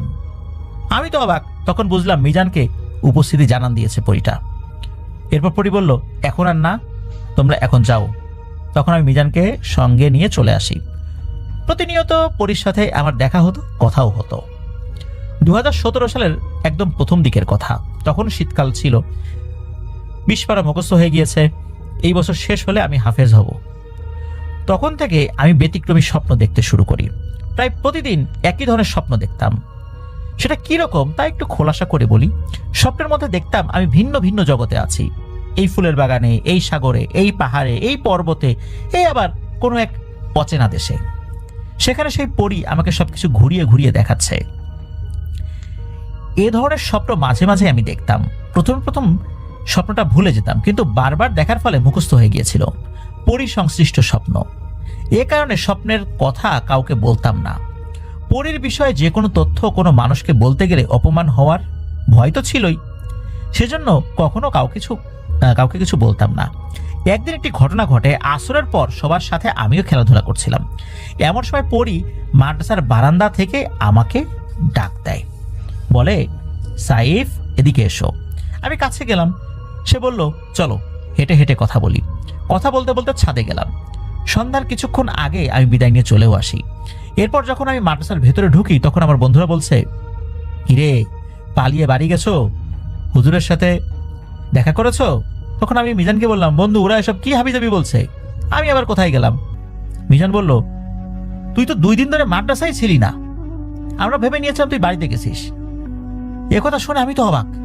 কিছুক্ষণ পর হুজুর ক্লাসে আসলেন, আমাকে দেখে কাছে ডাকলেন, বললেন, পালিয়ে বাড়ি গেছিস কেন? বলা নেই কওয়া নাই, মামা বাড়ির আবদার। এইভাবে কেউ বাড়িতে যায়? আমাদের একটা দায়িত্ব আছে না, যদি কিছু হয়ে যেত। হুজুর তো বেশ বকাঝকা করলেন। এই বলে আমাকে কয়েকটা লাঠির বাড়ি লাগিয়ে দিলেন। তারপর ক্লাসে বসালো। ক্লাস শেষে ভাবতে লাগলাম, আমি 2 দিন কোথায় ছিলাম? প্রথমে তো কিছুই মনে করতে পারি নাই, আর আমি তো বাড়িতেও যাই নাই। তাহলে কোথায় ছিলাম? আমি তো ছাদে গেলাম, তারপর আবার নিচে নেমে আসলাম। আমি এসব কথা আপন মনে ভাবছিলাম। ভাবতে ভাবতে আবছা আবছা মনে পড়ল। আমি যতটুকু মনে করতে পারছি তা হলো, আমি 2 দিন পরীর দেশে ছিলাম। প্রথমে ওদের বাড়িতে প্রবেশ করার সাথে সাথে আমাকে একটি সাদা রঙের জুব্বা পরার জন্য দেয়। ঢিলে ঢালা জুব্বা, পরিবেশটা অনেক সুন্দর, মনে হলো রাজার বাড়ি। ঝিলিমিলি আলো জ্বলছে, কিন্তু বৈদ্যুতিক ব্যবস্থা নেই কোনো। বৈদ্যুতিক ব্যবস্থা ছাড়া এই আলোগুলো কিভাবে জ্বলছে এটা আমি ঠিক বুঝতে পারছিলাম না। পরে আমার সাথে তার পরিবারের সদস্যদের পরিচয় করিয়ে দেয়। ওখানে অনেক লোকজন, মানুষের মতোই তাদের আকৃতি, কিন্তু সাধারণ মানুষের থেকে কিছুটা আলাদা। বেশ লম্বা দেখতে তারা। একটু পর তাদের দেখা দেখি আমিও নামাজ কালাম পড়ছি, কিন্তু কোন ওয়াক্তের নামাজ পড়ছি সেটাও আমার মনে নাই। আমাকে মেহমানদারি করছে, বিভিন্ন রকমের খাবার সামনে দিয়েছে। আমার থাকার জন্য একটি রুম দিল। ঘরের খাটটি আমাদের মতো না, একদম আলাদা, সাদা রঙের। কি দিয়ে তৈরি আসলে আমি ঠিক বুঝতে পারি নাই। এটা কি কোনো কাঠ দিয়ে তৈরি, মাটি দিয়ে তৈরি, পাথর দিয়ে তৈরি, না লোহা দিয়ে তৈরি, এটা আমি কোনোভাবে বুঝতে পারি নাই। পরদিন পরিটা অনেক সাজুগুজু করে, সারা গায়ে সোনার গহনা, চুলের মধ্যে একটা ফুল লাগানো। সে আমার কাছে এসে বলল, চলো ঘুরতে যাব। যেসব জায়গায় আমাকে নিয়ে গেছে মনে হচ্ছে এগুলো সবই আমার পরিচিত। মনে হলো এর আগে আমি এসব জায়গায় এসেছি। স্বপ্নের মধ্যে যেসব জায়গায় আমাকে নিয়ে যেত ঠিক সেরকমই মনে হলো। এরপর আমার আর কিছুই মনে নাই। তবে আসার সময় শরীরে পরা জুব্বাটি তারা রেখে দেয়, শুধু এতটুকুই মনে আছে। কিন্তু ছাদ থেকে কিভাবে ওদের দেশে গেলাম, কিভাবে ছাদে ফেরত আসলাম, এর উত্তর আমার কাছে নাই। তবে বিষয়টি মনে হচ্ছে কল্পনার মতো, একরকম স্বপ্নই বলতে হবে। স্বপ্ন দেখলে মানুষ যেভাবে ভুলে যায়, ঠিক সেভাবে আমিও ভুলে গিয়েছিলাম। স্বপ্নের কথা অনেক কষ্ট করে মনে করতে হয়, আমাকেও সেভাবেই মনে করতে হচ্ছে। আমার সাথে আরো কি কি হয়েছে তা আমি পুরোপুরি মনে করতে পারি নাই। এই বিষয়টি কখনো কাউকে বলিও নাই, শুধু আমার মধ্যেই সীমাবদ্ধ রেখেছি। এক রাতে ঘটে আরেকটি মর্মান্তিক ঘটনা। খাওয়া দাওয়া শেষ করে কেবল শুয়েছি, কাঁথা মুড়ি দিয়ে চোখ বন্ধ করে রাখলাম। হঠাৎ করে মনে হলো আমার পাশে কেউ শুয়ে আছে। আমি কম্বলটা সরিয়ে চোখ তুলে তাকাই, দেখলাম পরীটা এসেছে। আমি বললাম, মাত্র সবাই শুয়েছে, আমি বসে বসে কথা বলতে গেলে সবাই বুঝে ফেলতে পারে। তুমি এখন কেন আসলে? তুমি চলে যাও, কাল কথা হবে। সে বলল, মাত্রই তো এলাম, একটু থাকি, তারপর না হয় যাই। আমি বললাম, গেলে যাও, না গেলে যা মন চাই তাই করো, আমি ঘুমাইলাম। এই বলে আমি কম্বল মুড়ি দিলাম। এর মধ্যে সে আমার কম্বল টেনে ঢুকে পড়লো। আমি বললাম, তোমাকে চলে যেতে বললাম, তবুও গেলে না কেন? সে বলল, এই তো চলে যাব। তারপর কি আর করার, সে গল্প করা শুরু করলো। এদিকে আমাদের মধ্যে অনেকেই লুকিয়ে মোবাইল ব্যবহার করত। বিশেষ করে রাতের বেলা ছাত্ররা কাঁথা কম্বল মুড়ি দিয়ে মোবাইলে কার্টুন দেখত। কারা কারা মোবাইল ব্যবহার করে সেটা জানার জন্য হাফেজ সাহেব হুজুর মাঝে মাঝে কিন্তু চেক করতে আসতেন। হুট করে কারো লেপ বা কম্বল টান দিয়ে সরিয়ে ফেলতেন। বিশেষ করে মোবাইল দেখতে হলে কেউ কাত হয়ে একপাশে শুয়ে থাকবে, আবার কেউ মোবাইল যদি বুকের উপর ধরে রাখে হাতটা একটু উঁচু থাকবে। এরকম যারটা সন্দেহ হতো হুট করে এই কাঁথা কম্বল টান দিতেন, আর তখন যাকে পাওয়া যেত তাকে ভীষণ শাস্তি দিতেন। কারণ মাদ্রাসায় এভাবে মোবাইল ফোন ব্যবহার করা উচিত নয়, এটা নিয়মের মধ্যেও পড়ে না। কারণ ভোরবেলা উঠতে হবে। যদি বাচ্চারা এরকম মোবাইল ফোন ব্যবহার করতে করতে অভ্যস্ত হয়ে যায় তাহলে শরীরেরও ক্ষতি হবে, ভোরবেলা উঠতে পারবে না, লেখাপড়ারও ক্ষতি হবে। এই জন্যই মূলত এই কঠোর নিয়ম। তো হুজুর ওই রাত্রে এক এক করে কাঁথা কম্বল সরিয়ে চেক করছেন। আমি এসব খেয়াল করি নাই। আমি কম্বল মুড়ি দিয়ে পরিটার সাথে গল্প করছিলাম। হুজুর যখন আমার বিছানার পাশে পা রাখলেন তখন হুজুরের পা পড়ে গিয়ে পরির শরীরে। তখন পরিটা রেগে ফায়ার। পরিটি হুজুরকে তুলে একটা বিশাল জোরে ধাক্কা মারল। হুজুর অনেক দূরে একদম দেয়ালের শেষ কোনায় ছাত্রের ট্রাঙ্কের উপরে গিয়ে ধপাস করে পড়ল।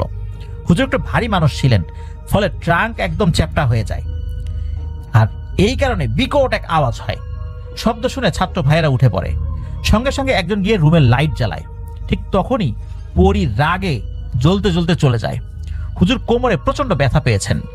ছাত্ররা হুজুরের কোমরে তেল মালিশ করে দিতে লাগলেন। হুজুর বললেন, আমি এত ভারী একটা মানুষ, আমাকে তুলে আছাড় মারার শক্তি তো সাইফের নাই।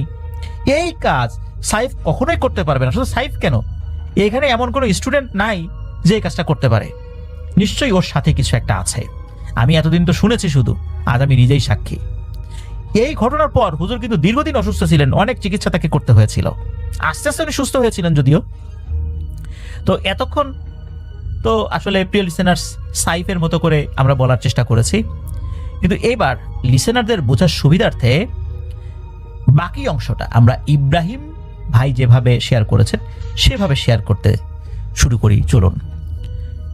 এই অংশগুলো ছাত্ররা এবং পরিবারের সদস্য, স্থানীয় লোকজন যারা আছেন তাদের মুখে শোনা। এতক্ষণ তো আমরা শুনলাম ঘটনার সারমর্ম, একটা অংশের সারমর্ম। এবার ঘটনার অন্য অংশে আসি। হুজুরের সাথে মর্মান্তিক এই ঘটনা ঘটার কিছুক্ষণ পর হঠাৎ করে সাইফ অস্বাভাবিক আচরণ শুরু করলো। তখন হাফেজ সাহেব, হুজুর ও ছাত্ররা বিষয়টি লক্ষ্য করলো। সেটা হলো সাইফ চোখ দুটো বড় করে তাকিয়ে আছে। চোখ দুটো একদম টকটকে লাল, চোখে কোনো পলক পড়ছিল না, চোখ দিয়ে আপনা আপনি পানি ঝরছিল এবং প্রচুর ছটফট করছিল সাইফ। কয়েকজন ছাত্র সাইফকে শক্ত করে ধরে রেখেছিল। হাফেজ সাহেব হুজুর এই অবস্থা দেখে তৎক্ষণাৎ দুইজন ছাত্রকে সেই রাতেই সাইফের বাড়িতে খবর পাঠান। সাইফের নানা বাড়ি মাদ্রাসার কাছাকাছি। উল্লেখ্য যে আরেকজন শিক্ষক ছিলেন যার নাম হচ্ছে মোয়াল্লেম হুজুর। তার আসল নামটি সাইফ অবশ্য বলেনি, তবে তিনি স্থানীয় লোকমুখে মোয়াল্লেম হুজুর নামে পরিচিত। তিনি স্থানীয় ছিলেন বলে রাত্রে বাড়িতে অবস্থান করতেন। বর্তমান হাফেজ সাহেব হুজুর যেটা করলেন তা হলো অন্য দুজন ছাত্রকে দিয়ে মোয়াল্লেম হুজুরকে খবর পাঠালেন যাতে তিনি জলদি মাদ্রাসায় চলে আসেন। মোয়াল্লেম হুজুরকে ডেকে পাঠানোর কারণ হলো সাইফের সাথে কোনো জিন আছে কিনা বা তাকে কোনো জিন আসর করেছে কিনা সেটা পরীক্ষা করার জন্য এই মোয়াল্লেম হুজুরকে খবর দেয়া। মোয়াল্লেম হুজুর একসময় প্যারানরমাল কাজগুলো রুকিয়ার মাধ্যমে সমাধান করতেন, কিন্তু কোনো একটি সমস্যার কারণে তার ওস্তাদ তার সনদ তুলে নেয়। সনদ তুলে নেওয়ার অর্থ হচ্ছে তাকে এই কাজের যে অনুমতি দেওয়া হয়েছিল তিনি এই অনুমতিটা প্রত্যাহার করেন এবং বলে দেন যে তোমাকে যে এজাজত বা অনুমতি দেওয়া হয়েছিল সেই অনুমতিটা প্রত্যাহার করা হলো। এখন তুমি যদি করো যে বিপদ আপদ হতে পারে তার জন্য সম্পূর্ণ তোমার দায়ভার। তো যেহেতু তার ওস্তাদ কোনো এক বিশেষ কারণে তার সনদ তুলে নিয়েছিলেন, ফলে তিনি এই কাজগুলো আর করতেন না। এরপর জরুরি তলব পেয়ে যথারীতি মোয়াল্লেম হুজুর মাদ্রাসায় উপস্থিত হন, আর কিছুক্ষণের মধ্যেই সাইফের পরিবারের সদস্যরা মাদ্রাসায় চলে আসে। মোয়াল্লেম হুজুর সব কথা শুনে একটা সরিষার তেলের বোতল চাইলেন। বোতলের মুখ খুলে কিছু একটা তেলাওয়াত করলেন। এরপর বোতলের মধ্যে ফু দিলেন। তারপর সরিষার তেলের মধ্যে শুধু একটি আঙ্গুল ভিজিয়ে সাইফের কানের মধ্যে আলতো করে ঢোকালেন। এই কাজটি করার সঙ্গে সঙ্গে সাইফ দৌড়ে পালানোর চেষ্টা করলো। তৎক্ষণাৎ মোয়াল্লেম হুজুরের নির্দেশে কয়েকজন ছাত্র সাইফকে ধরে ফেললো, কিন্তু এক পর্যায়ে সাইফ ছুটতে সক্ষম হলো। সঙ্গে সঙ্গে একাকী ভাসমান হয়ে নাকি উপরের দিকে উঠতে শুরু করলো। কয়েক সেকেন্ড সবাই হতভম্ব হয়ে তাকে দৃশ্য দেখলো। সঙ্গে সঙ্গে মোয়াল্লেম হুজুর বললেন, তোমরা কেউ ভয় পেও না, দ্রুত দরজা জানালা বন্ধ করে দাও। সাথে সাথে দ্রুত দরজা জানালা বন্ধ করে দেওয়া হলো। এরপর মোয়াল্লেম হুজুর বললেন, আমার সাথে সাহসী দুজন ছাত্র আসো। এরপর মোয়াল্লেম হুজুর দোয়া দুরূদ পড়তে লাগলেন। আল্লাহর অশেষ রহমতে আস্তে আস্তে সাইফ শূন্য থেকে নিচে নামতে শুরু করলো। সঙ্গে সঙ্গে মোয়াল্লেম হুজুরের নির্দেশে দুজন ছাত্র সাইফকে ধরে ফেললো। এরপর মোয়াল্লেম হুজুর অনেক দোয়া কালাম পরে ঝাড়ফুঁক করলেন। সঙ্গে সঙ্গে সাইফ সেন্সলেস হয়ে গেল। তারপর পানির ছিটা দেওয়ার পর জ্ঞান ফিরল। এসব ঘটনা সাইফের পরিবারের সদস্যরা অসহায়ের মতো দেখলো। তারা কিছুই বুঝে উঠতে পারল না। পরিবেশটা একটু শান্ত হওয়ার পর মোয়াল্লেম হুজুর সাইফের পরিবারের সদস্যদেরকে উদ্দেশ্য করে বললেন, আমি নিশ্চিত হয়েছি যে সাইফকে জিনে আসর করেছে। এই অবস্থায় এখানে থাকলে যে কোনো সময় বড় ধরনের দুর্ঘটনা ঘটতে পারে, আর এতগুলো ছাত্রের মাঝে ওকে রাখা ঠিক হবে না। বরং আপনারা ওকে বাড়িতে নিয়ে যান এবং দ্রুত ভালো কোনো হুজুর বা কবিরাজ দেখান। আমি এর ট্রিটমেন্ট করতে পারবো না, যেহেতু আমার সনদ আমার ওস্তাদ তুলে নিয়েছেন, যার কারণে আমি ট্রিটমেন্ট করলে আমারও ক্ষতি হতে পারে, সাইফেরও ক্ষতি হতে পারে। তখন পরিবারের সদস্য সাইফকে বাড়িতে নিয়ে আসে। প্রতিমধ্যে সেরকম কোনো সমস্যা হয়নি। সাইফের নানা বাড়িতে 7 জন সদস্য ছিল, নানি, তারপরে আন্টি মানে সাইফের আম্মু, বড় মামা, ছোট মামা, বড় মামার এক ছেলে মানে মামাতো ভাই, তারপর এক মেয়ে মানে ছোট ভাগ্নি, আর হচ্ছে ছোট মামার এক ছেলে। এই কয়জন এক বাড়িতে গেরস্থ পরিবারের মতো একান্নবর্তী পরিবারই থাকতো। সে রাতে কেউই ঘুমাতে পারেনি, সবাই সাইফের পাশে বসেছিল। পরদিন থেকে শুরু হয় অদ্ভুত আচার আচরণ, শুরু হয় এক কালো অধ্যায়ের। সাইফের কাছে বেনামাজি কেউ আসলে সাইফ খারাপ ব্যবহার করত। একদিন পাশের বাড়ির একটি মেয়ে সাইফদের বাড়িতে আসলো। তখন সেই মেয়েটির মাথায় কাপড় ছিল না। হঠাৎ সাইফ গিয়ে ওই মেয়েটির চুল ধরে দেয় প্রচন্ড জোরে এক টান। এক মুঠে যতগুলো চুল ধরতে পেরেছিল ঠিক ততখানি চুল ছিঁড়ে সাইফের হাতে চলে আসে। তখন ওই মেয়েটা প্রচন্ড ব্যথা পায়। ব্যথার চেয়ে ভয়ও আসলে বেশি পেয়েছিল। সাইফের সঙ্গে কিছু একটা আছে, এটা আশেপাশের লোকজনও বুঝতে পারে। এই কথা কিভাবে যেন ওই মেয়ের কানে গিয়েছিল, এজন্যই মূলত সাইফকে সে দেখতে এসেছিল। আর দেখতে এসে এই ধরনের বিপর্যয়ের মুখে পড়ে ওই মেয়েটা। এই ঘটনা সাইফের পরিবারের সদস্য দেখে খুবই ভয় পায়। নর্মালি কি হয়, আমরা কোনো অন্যায় করলে পরিবারের সদস্যরা শাসন করে, কিন্তু সাইফের বেলায় একদমই ভিন্ন। উল্টো পরিবারের সদস্যরা সাইফকে ভয় পাওয়া শুরু করে। সহজে সাইফের কাছাকাছি কেউ আসতে চাইতো না। সাইফের নানি বৃদ্ধা মানুষ, তিনি বলতেন, হায় রে আমার নাতিরে কি হলো, গত সপ্তাহে দেখলাম একদম ভালো, আমার সাথে কত সুন্দর করে কথা বললো। এই সমস্ত কথা বলে ওর নানি খুব কান্নাকাটি করতেন। এদিকে সাইফের 2 মামা প্যারানর্মাল বিষয়ে আসলে যাতে সমাধান করা যায়, যিনি এরকম কাজ করতে পারেন বা সমাধান করতে পারেন, এরকম লোক খুঁজতে থাকেন। এইভাবে একদিন যায়, 2 দিন যায়, 3 দিনের দিন একজন কবিরাজের সন্ধান পাওয়া যায়। মামা কবিরাজের সাথে সাক্ষাৎ করে। তখন মামা কবিরাজকে সবকিছু খুলে বলে। কবিরাজ সবকিছু শুনে একটু ভাবলো, তারপর তিনি একদিন সময় নেয়। সময় নেওয়ার পর উনি বলেন যে ঠিক আছে আমি যাব বলে আশ্বস্ত করলেন। তিনি একদিন পর আর আসলেন না। সাইফের পরিবারের সদস্যরা তো অবাকই হলেন। সাইফের পরিবারের সদস্যরা পুনরায় কবিরাজের সাথে যোগাযোগ করলেন। তখন কবিরাজ অদ্ভুত একটি তথ্য দিলেন। কবিরাজ বললেন, আমি আমার রিচুয়ালের মাধ্যমে পাখির শরীরে শেয়াল কাটা প্রবেশ করিয়ে আপনাদের বাড়িতে চালান করি। সে যদি বেঁচে ফিরতো তাহলে আমি আপনাদের সমস্যা নিয়ে কাজ করতাম, কিন্তু আপনাদের বাড়িতে এমন এক শক্তি বা ক্ষমতাবান কেউ আছে বা শক্তিশালী কেউ আছে, তার সামনে আমার বিদ্যা তুচ্ছ, আমি এই কাজ করতে পারবো না। কবিরাজ স্পষ্ট করে জানিয়ে দেয়, শুধু আমার পেছনে টাকা নষ্ট করে কোনো লাভ হবে না, আপনারা ভালো কোনো হুজুর কবিরাজ দেখান। তখন সাইফের পরিবারের সদস্যরা নিরাশ হয়ে ফেরত আসে। পরিবারের সবাই খুব কান্নাকাটি শুরু করে, বিশেষ করে সাইফের মা, উনি খুব কান্নাকাটি করত। দিন নাই রাত নাই, সাইফের 2 মামা আবার ওঝা কবিরাজ খোঁজা শুরু করে। আসলে বিপদের সময় কখনোই ঠিকঠাক মতো হিসাব মেলে না। এদিকে ওঝা ফকিরের কোনো সন্ধানও মিলছে না। 2 দিন পর একজন সনাতন ধর্মাবলম্বী তান্ত্রিকের খোঁজ মেলে। কর্ণকাঠি নামক একটি গ্রাম আছে। এই গ্রামের মধ্যে বরিশাল বিশ্ববিদ্যালয়। বরিশাল বিশ্ববিদ্যালয় এখনো সিটিতে অন্তর্ভুক্ত হয়নি, মূলত সেই সময়ের কথা বলছি, এজন্য নলছিটি থানার অধীনে সেটা ছিল। এজন্য মূলত গ্রাম বলা। এই কর্ণকাঠি গ্রামের আশেপাশের একটি জায়গায় একজন ভালো তান্ত্রিক আছে, তার অনেক নামডাক আছে। তিনি সাধক টাইপের তান্ত্রিক। লোকমুখে প্রচলিত আছে তার অসংখ্য শিষ্য জিন রয়েছে। তো এই শিষ্য জিনগুলো তাকে গুরু মানে, তাই স্থানীয় লোকজনদের কাছে তিনি বেশ পরিচিত। তার সাথে দ্রুত যোগাযোগ করতে খুব একটা বেশি ভোগান্তি পোহাতে হয়নি। সব ঘটনা তান্ত্রিককে মামারা বলেন, তিনি সবকিছু শোনেন। এরপর তিনি বললেন, আমার জন্য ততটাও সহজ হবে না কাজটা করা, আমি সমাধান করতে পারবো কিনা জানি না, কিন্তু আমার সবটুকু সামর্থ্য উজাড় করে দিয়ে উপকার করার চেষ্টা করব। বিষয়টি নিয়ে আমাকে ভাবতে সময় দিতে হবে। আমি 2 দিন পর আপনাদের বাড়িতে যাবার চেষ্টা করব। এই 2 দিন আপনাদের ছেলেকে প্রয়োজনে বেঁধে রাখবেন, কোনোভাবেই ছেড়ে রাখবেন না। ঘরের ভেতরে রাখবেন, তাও রাখতে না পারলে ওই যে বেঁধে রাখার পরামর্শ দিলাম। আর সবসময় চোখে চোখে রাখতে হবে, কারণ এই 2 দিনের মধ্যে বড় ধরনের কোনো অঘটন ঘটেও যেতে পারে। এরপর মামা তান্ত্রিকের কথায় সম্মতি দিয়ে বিদায় নিয়ে বাড়িতে চলে আসেন। তান্ত্রিকের কথা মতো মামা সাইফকে বিছানার উপরে লোহার শিকল দিয়ে বেঁধে রাখলেন। এই কাজটি করার পর সাইফ কোনো কিছু খেত না। দিন দিন শুকিয়ে যেতে লাগলো, চেহারাও ভেঙে যেতে লাগলো। এদিকে যথারীতি 2 দিন পর ওই তান্ত্রিক বাড়িতে আসলেন। তিনি এসে প্রথমে ঘরের মধ্যে প্রবেশ করে মহিলা আর বাচ্চাদের অন্য একটি ঘরে চলে যেতে বললেন।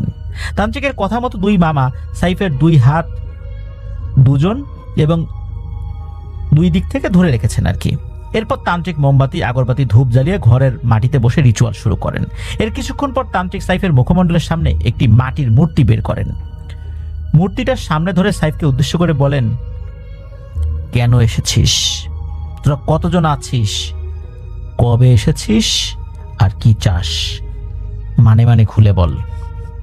তখন সাইফের ভেতর থেকে জিন উত্তর দেয়, আমরা কয়জন আছি সেটা জানার তুই কে?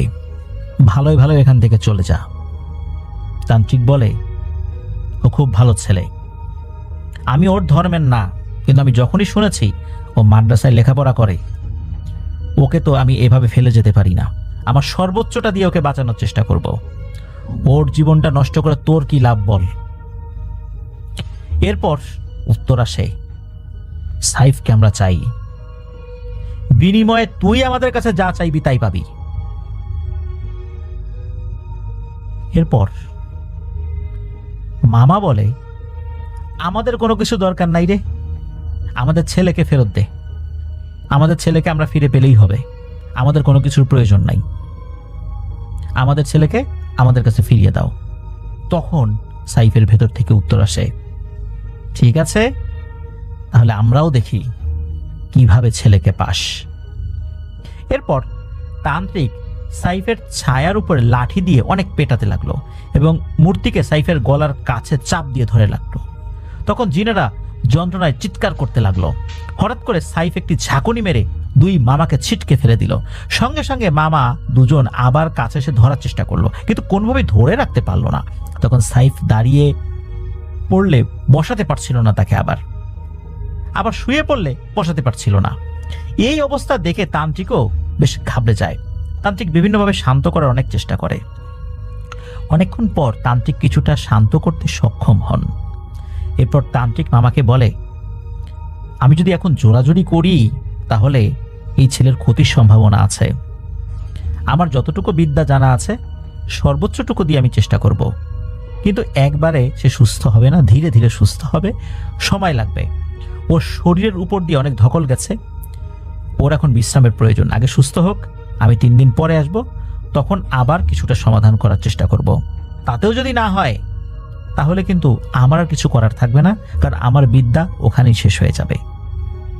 এরপর তান্ত্রিক বাড়ির চারপাশে 4টা গজা লোহা গেড়ে দিল আর বলল, এই এরিয়ার বাইরে কোনোভাবেই যাতে সাইফ বের হতে না পারে, আপনারা সেদিকে খেয়াল রাখবেন।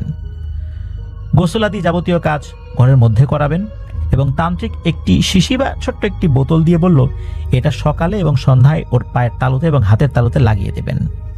এরপর তান্ত্রিক বিদায় নিয়ে চলে যান।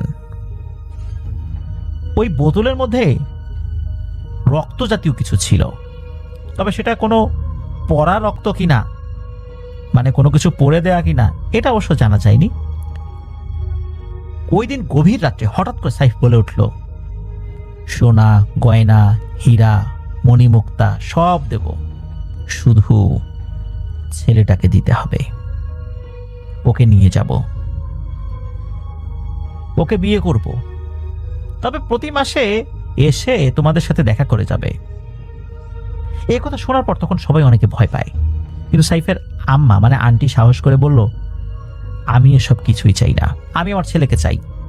জবাবে কোনো উত্তর এলো না, বরং বেশ খিটমিটে শব্দ করে একটা হাসি আসলো সাইফের ভেতর থেকে।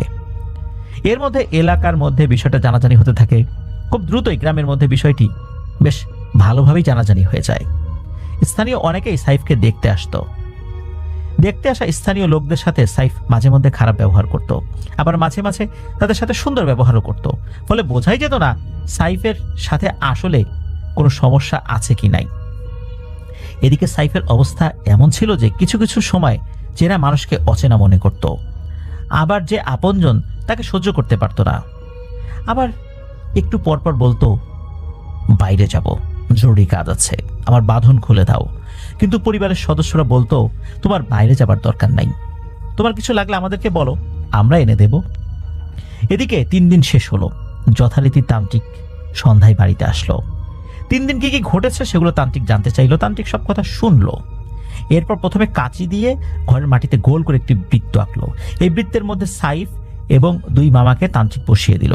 ঠিক সাইফের সামনে তান্ত্রিক মাটির একটি হাঁড়ি রাখলো।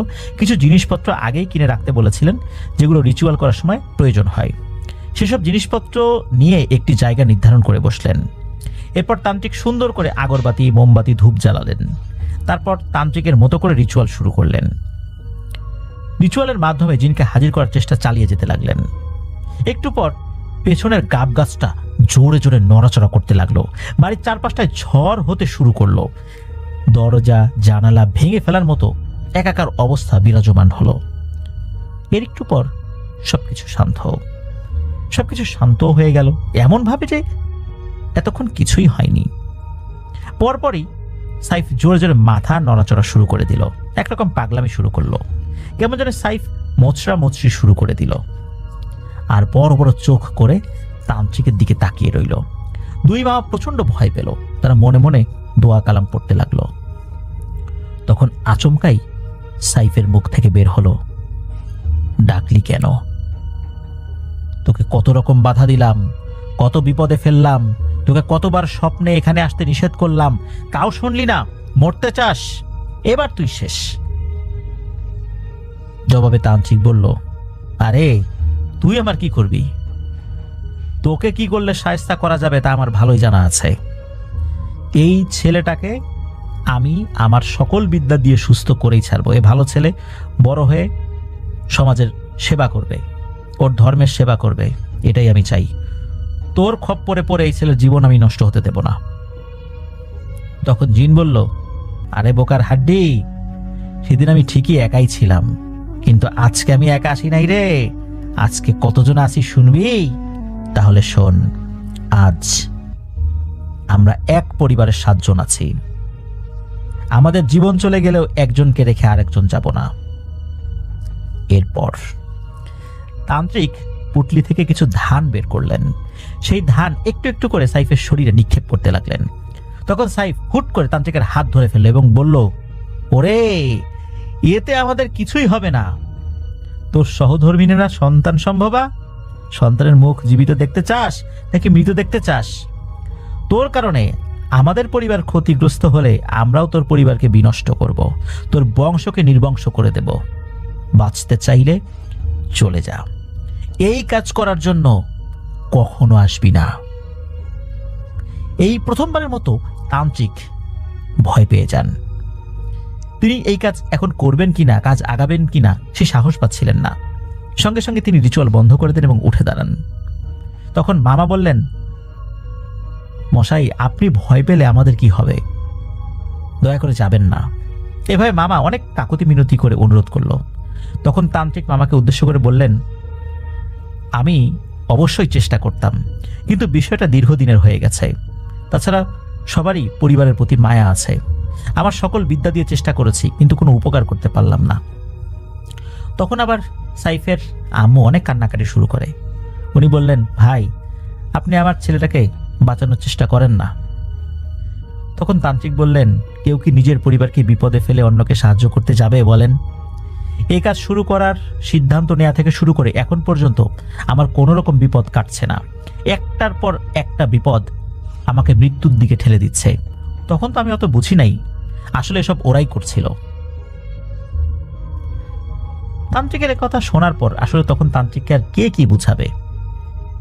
তান্ত্রিক ভয়ে কথা বলতে পারছিল না। তান্ত্রিক মারাত্মক ভয় পেয়েছে যে এই সমস্যার সমাধান করবে, সেই এরকম ভয়ে কাঁপাকাঁপি করছে, অন্যদের তাহলে কি একটা অবস্থা। শেষ পর্যন্ত তান্ত্রিক বলল, আমাকে ক্ষমা করবেন, আমি কোনো উপকার করতে পারলাম না। এরপর তান্ত্রিক বিদায় নিয়ে চলে যায়। প্রিয় লিসেনার্স, আসলে সাইফের এই সমস্যার সমাধানটা কিভাবে হয়েছিল? মিষ্টি মিষ্টি কথা বলে, মায়া মহব্বতে ফেলে যে পরীটা সাইফের কাছে এসেছিল, এই কাছে আসাটার উদ্দেশ্য কি ছিল?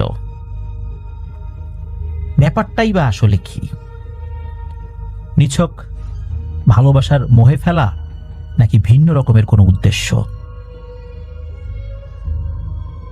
আমরা এটা জানব পরবর্তী শুক্রবার এই ঘটনার দ্বিতীয় অংশে। ইনশাল্লাহ আসছে শুক্রবার এই ঘটনার দ্বিতীয় অংশে আমরা সেই রহস্য কিভাবে উন্মোচিত হলো, সমস্যার সমাধান কিভাবে হলো, নাকি সমস্যার সমাধানটা হয়ই নাই, সেই বিষয়ে ইনশাল্লাহ জানতে পারবো।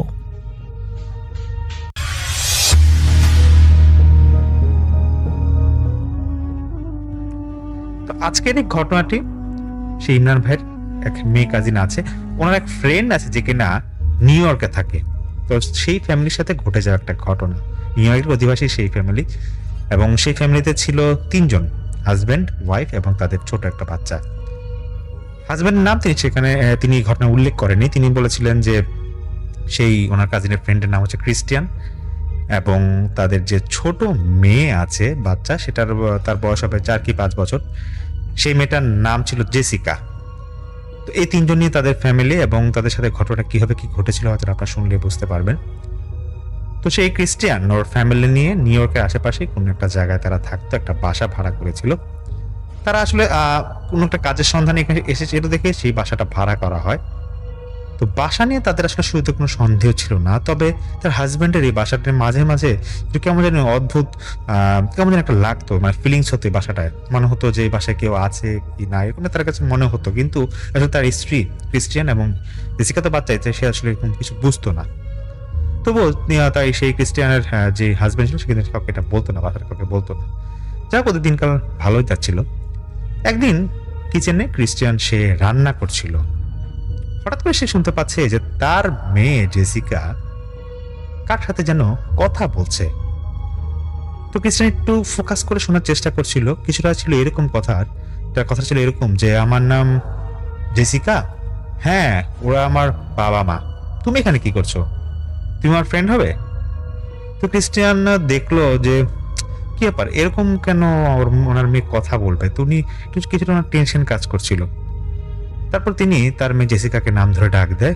তো ডাক দেওয়ার পর তিনি আবার এটা শুনতেছে যে জেসিকা বলতেছে, ওরাকে জানো, ওটাকে জানো, ওই দেখো আমার মাম্মি আমাকে ডাকছে, আমার যেতে হবে, তুমিও চলে যাও, আমি তোমার সাথে পরে খেলবো, এখন তাহলে যাও, টাটা বাই বাই করে বলতেছে। তো যখন ক্রিস্টিয়ানের কাছে সেই জেসিকা যায়, তখন তার মা জিজ্ঞেস করছে জেসিকাকে যে, তুমি কার সাথে কথা বললা? জেসিকা বলতেছে, আমি ইমার সাথে কথা বলছিলাম। আমি তখন সেই জিজ্ঞেস করা হয় যে ক্রিস্টিয়ান সেই তার মেয়েকে জিজ্ঞেস করে যে ইমাটা আবার কে, ও কোথা থেকে আসলো এখানে? তখন সেই জেসিকা সে বলতেছে যে ইমা আমার নতুন ফ্রেন্ড হয়, ও ঘুমাতে গেছে, ও বলছে পরে আসবে, আমার সাথে খেলা করবে। তো সেই ক্রিস্টিয়ান সে আর কিছু জিজ্ঞেস করে নাই, সে তার রান্না শেষ করে মেয়েকে খাওয়াচ্ছিল। তো সে খেয়াল করছে যে তার মেয়ে জেসিকা ওয়ালের দিকে উপরে একবার তাকাচ্ছে এবং নিচে একবার তাকাচ্ছে এবং হাসাহাসি করছে সে নিজে থেকেই। তো উনি একটু একটু ওনার টেনশন লাগে, একটু ভয় লাগছিল যে ওনার মেয়ে কেন হঠাৎ করে এরকম কাজ করছে। তো এই সিনারিও গুলা কিন্তু আগে টুকটাক হতো, কিন্তু সেই ক্রিস্টিয়ান কাউকে বলে নাই এবং আজকে একটু সে খুব ভালোভাবে সেটা খেয়াল করছে। সে আসলে সিচুয়েশনটা বুঝতেছিল না যে কি হচ্ছে, তার কি মেয়ের মানসিক সমস্যা নাকি প্যারানর্মাল কিছু ঘটতে যাচ্ছে সেটা আসলে তখন বুঝে নাই। তো তারপর কিছুক্ষণ পর সেই জেসিকার বাবা মানে সেই মহিলার হাজবেন্ড উনি আসেন, বাসায় আসার পর তারপর তারা কিছুক্ষণ বাচ্চার সাথে খেলাধুলা করে যখন সেই জেসিকাকে তার মা তার পার্সোনাল রুমে দিয়ে আসতে যাবে, তাকে সে ঘুমিয়ে গিয়েছিল, তাকে তার বিছানায় শোয়াতে যাবে। তো বিছানায় শোয়া দেওয়ার পর কেন জানি মনে হচ্ছিল যে কেউ হয়তো ঠিক তার পিছের কর্নার থেকে তাকে দেখছে, মানে সে ক্রিস্টিয়ানকে দেখছে, জেসিকার মাকে দেখছে। তো তিনি বিষয়টা আসলে এরকম একটু আড়াআড়ি ভাবে তাকাতে যাবে, কিন্তু ওনার জানি কেন মনে হচ্ছিল যে সমস্যা একটা আছে এখানে। হঠাৎ করে তিনি খেয়াল করে তার শরীরটা কাঁপুনি শুরু হয় এবং কাঁপুনি হওয়ার সঙ্গে সঙ্গে শরীরটা তার ঠান্ডা হয়ে যায়। তারপর তিনি পিছে তাকিয়ে দেখে যে কিছু নেই, রুমের সব ঠিক। তখন রুমের লাইট জ্বালিয়ে তিনি সেই রুম থেকে বের হয়েছে এবং দরজাটা খোলা রাখে। তারপর সেই ক্রিস্টিয়ান তার হাজবেন্ডের সাথে তিনি ডাইনিং রুমে ডিনার করছিলেন। তখন তার হাজবেন্ড তাকে বলে যে তুমি কি কোনো কিছুতে টেনশন বা নার্ভাস ফিল করছো, তোমার এরকম লাগছে কেন? তখন তিনি খেতে খেতে বলতেছে, দেখো তোমাকে আগে থেকে হয়তো বলা হয় নাই যে আমার কেন জানি মনে হচ্ছে যে আমাদের মেয়ের কোনো একটা সমস্যা আছে। তোর হাজবেন্ড জিজ্ঞেস করছে কি সমস্যা বলো তো। তো বলতেছে যে দেখো কয়েকদিন ধরে আমি খেয়াল করতেছি এবং আজকে আরো বেশি ডিপলি খেয়াল করলাম যে ও ইমা নামে কারোর সাথে খেলে, কিন্তু আমি আজকে দুপুর থেকে আশেপাশে খোঁজ লাগালাম যে ইমা নামে আমাদের কোনো প্রতিবেশী নেই, আর আমাদের তো এখানে প্রতিবেশী কম, এখানে কে বা আসবে ওর সাথে খেলাধুলা করবে, এই নামে কে বা থাকবে। তো ওনার হাজবেন্ড কিছুটা আঁচ করতে পেরো, পরে তিনি একটু এটাতে তেমন একটা গুরুত্ব দেয় না। তিনি তখন তার স্ত্রীকে বলে যে দেখো ছোটবেলাতে কিন্তু প্রায় আমরা দেখা যায় যে একটা ফ্রেন্ড বানাতাম, ইমাজিন করতাম, তারপর তার সাথে খেলাধুলা করতাম। তোমার মেয়ে হয়তো এটাই করছে, তুমি টেনশন করার কিছু নাই। আর বললো যে তুমি এরকম টেনশন করার কিছু নেই, তুমি এক কাজ করো, যেহেতু কমন ব্যাপার, পারলে তোমার বন্ধু বান্ধব যারা আছে ওদের সাথে একটু কথা বলো, দেখো ওরাও ঠিক সেম কথাই বলবে। তো পরের দিন কোন একটা কথা প্রসঙ্গে সে দুই একজন ফ্রেন্ডকে হয়তো কিছু কথা ওই বিষয়টা জানাইছে, ওর ফ্রেন্ডরা সেম কথাই বলছে যেটা ওর হাজবেন্ড বলে।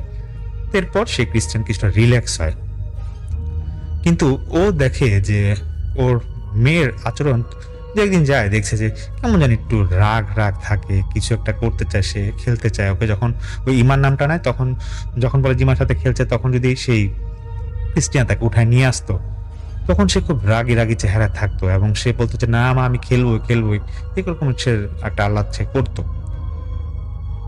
তো কয়েকদিন পরের কথা, এটা তখন দুপুরের আগে দিয়ে হবে, সেই জেসিকা সে চিৎকার করছিল তার নিজের রুম থেকে।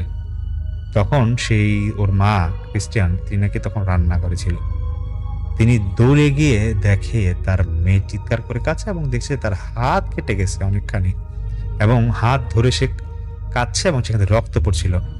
এত রক্ত বেরোচ্ছিল যে তিনি আর ঘরে থাকতে পারলেন সে ক্রিস্টিয়ান। তিনি কোনো রকম তার মেয়ের হাতটা ধরে কোনো একটা কাপড় দিয়ে পেঁচায় নিজে গাড়ি ড্রাইভ করে তখন হসপিটালে যায়। তো হসপিটালে যাওয়ার পর ডাক্তার তো দেখে, ডাক্তার মেডিসিন দিয়ে ওকে জায়গাটা অবশ করে কোনো রকম সেলাই করে দেয়। এরপর মেয়েটাকে ঘুমানোর ওষুধ দিলে সে ঘুমায় পড়ে। তো তারপর তার ডাক্তার জিজ্ঞেস করে যে কিভাবে কাটলো, তো ওনার মানে সেই ক্রিস্টিয়ান সে বলতে পারে না, সে বলে হয়তো খেলছিল, খেলার থেকে কাটছে। তারপর যখন ঘুম থেকে উঠে সেই জেসিকা তাকে জিজ্ঞেস করা হয়, সে ডাক্তারও বলে যে তোমার হাত কে কেটে দিছে। তখন সেই জেসিকা সে বলে যে ইমা রাগ করে আমার হাতটা এখানে কেটে দিছে। তো তখন সেই মুহূর্তে ডাক্তার মনে করে যে হয়তো চাইল্ড অ্যাবিউজ করা হয়েছে বা কিছু একটা করা হয়েছে তাকে। তো তখন এটা দেশের বাইরে এগুলো হয় যে সন্দেহ করতে পারে ডাক্তাররা যে মেয়ের মা কিছু করলো নাকি, পণ্যকে কিছু অ্যাবিউজ করলো নাকি এগুলা। তো তখন ডাক্তার যখন ওদিকে তাকাইছে তখন সেই ক্রিস্টিয়ান আসলে পুরাটা ঘটনা সেই ডাক্তারকে বলে যে দেখেন আমার মেয়েকে আমি কয়েকদিন দেখতেছি সে কিছু ইমাজিন করে সে তার ফ্রেন্ড মানে তার সাথে খেলাধুলা করে, কিন্তু ডাক্তার বলতেছে যে ভাই খেলাধুলা করে এটা ঠিক আছে সমস্যা নাই, কিন্তু মেয়ের হাত কেটে দিবে এটা তো আসলে বিশ্বাসযোগ্য না। ঠিক আছে আপনি যেটা বলছেন মানলাম, তবে আমার যেটা মনে হয় আপনি একজন সাইকিয়াট্রিস্ট দেখান, ও একটা মানসিক ডাক্তার দেখানো উচিত। আমার যদি এখন না দেখান দেখা যাবে যে একটা এক্সট্রিম পর্যায়ে চলে গেছে, কারণ ওর হাত যেরকম ডিপলি ভাবে কাটা, কয়েকটা সেলাই লাগছে, এটা তো আসলে খুব সিরিয়াস ইস্যু। তারপর ডাক্তারের সাথে কথাবার্তা বলে সেদিনের মতো সেখান থেকে চলে যায় সেই ক্রিশ্চিয়ান তার বাচ্চাকে নিয়ে। ডাক্তারও তাকে সান্ত্বনা দিয়ে বলে, টেনশন করার কিছু না, ওষুধ দিচ্ছি, সব ঠিক হয়ে যাবে। তো তারপর সে তো সেদিনের মতো এসে পড়ে সেখান থেকে। কিন্তু যখন তাকে গাড়ি দিয়ে নিয়ে আসছিল, তার মেয়ের, সে নাকি ক্রিস্টিয়ানের যে মেয়ে জেসিকা, তার নাকি খুব আবার রাগান্বিত একটা ফেস তার মনে কাজ করছিল, এবং সে খুব কিছু একটা করে ফেলবে ইমাকে, এরকম তার মধ্যে চেহারার মধ্যে একটা ভাব তার ছিল তখন। তো তখন ক্রিস্টিয়ানের মাথায় আস্তে আস্তে শুধু একটা কথা ঘুরপাক খাচ্ছিল যে ইমা কেন ওর হাত কাটবে, বারে এটা কেন করবে, তার নিজের মেয়েতে কাজ করার কথা না। তার মনে কিন্তু তখন একটা সন্দেহ কাজ করে। তো তিনি তখন সন্ধ্যার দিকে তখন তার বাসায় আসে। তার হাজবেন্ড কাজটা তখন আগে জানানো হয়নি। তো সন্ধ্যার পরে যখন তার হাজবেন্ড আসে, হাজবেন্ড এসে দেখে তো পুরো অবাক, সে তো পুরো কান্নাকাটি লাগাই দিয়েছে, কি হয়েছে না হয়েছে সবকিছু। তারপর বলে শান্ত হও, বিষয়টা এরকম এরকম ঘটনা ঘটছে। তো তারপর সেই জেসিকাকে পাশে, ওনাদের পাশে ঘুমানো রাখা হয়, এবং রাতে যখন খাওয়া দাওয়া শেষ করে তখন তো সবকিছু খুলে বলা হয়েছে। তো ওনার হাজবেন্ড তখন কিন্তু আজ করতে পারতেছে সামথিং ইজ রং, এখানে কিছু একটা ঘটতেছে বা কিছু হচ্ছে তার বাসায়। তারপর রাতে একবারে যখন তারা ঘুমাতে যাবে তখন সেই জেসিকাকে তার রুমে দিয়ে আসতে যাচ্ছিল, এবং পিছে পিছে যাচ্ছিল, মানে এই আর যে ক্রিস্টিয়ান তার সন্তানকে, মানে তার মা তার মেয়েকে কোলে নিয়ে যাচ্ছিল তার রুমে, এবং পিছে ছিল তাদের হাজবেন্ডটা। তো লাইট অন করার পর যখন তাদের রুমে ঢুকতে যাবে, বাচ্চাটার রুমে যখন ঢুকতে যাবে, তখন যা দেখে তারা দেখতেছে যে পুরা রুমের অবস্থা এলোমেলো। লাইটের যে ল্যাম্পটা আছে সেটা ভাঙা, এবং বালিশ ছিঁড়া অবস্থায়, চাদর পুরা উল্টাপাল্টা করা, এবং বিশেষ করে হচ্ছে যে জানালার একটা জানলা পার্ট পুরা খোলা, কিন্তু এরকম রুমের অবস্থা থাকার কথাই না।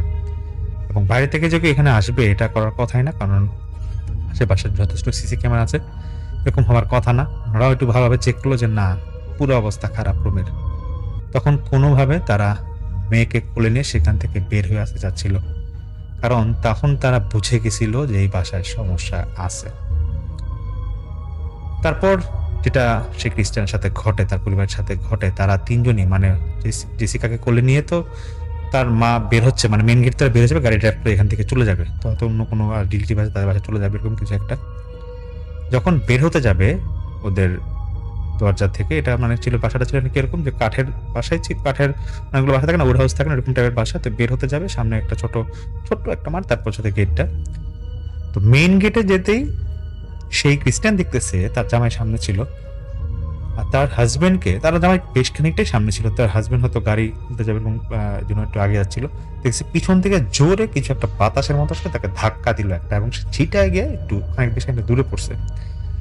তো এটা দেখার পর তার আর কিছু মনে নাই, তার শুধু এতটুকু মনে আছে সে ক্রিস্টিয়ানে তার বাচ্চাটাকে সে শক্ত করে ধরে রাখছে, এবং তার চুলটা পিছন দিকে হ্যাঁচকা টান দিয়ে তাকে রুমের দিকে নিয়ে যাচ্ছে, এবং মেইন গেটটা আটকায় দিছে। সিচুয়েশনটা কি ঘটতেছে সেটা তখন তার মাথায় নাই। তার হচ্ছে যে আমাকে কই নিয়ে যাচ্ছে এবং কে নিয়ে যাচ্ছে, সে চিৎকার করতেছে, কিন্তু ব্যথায় তার চুল যে টানতেছে, ব্যথায় চিৎকার করছে, সে তখন আর কিছু বলতে পারতেছিল না। সে তার হাজবেন্ডের জোরে নাম ধরে ডাকতেছে, কিন্তু একটা বিষয় সে খেয়াল করতেছে যে তার বাচ্চাটা তার কোলে আছে, সে ঘুম থেকে উঠতেছে না, এবং তাকে সে শক্ত করে ধরে রাখছে।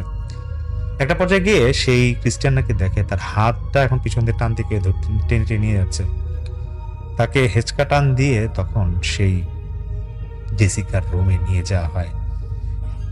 রুমে নিয়ে যাওয়ার পরে তখন দরজাটা নিজে থেকে আটকায় যায়।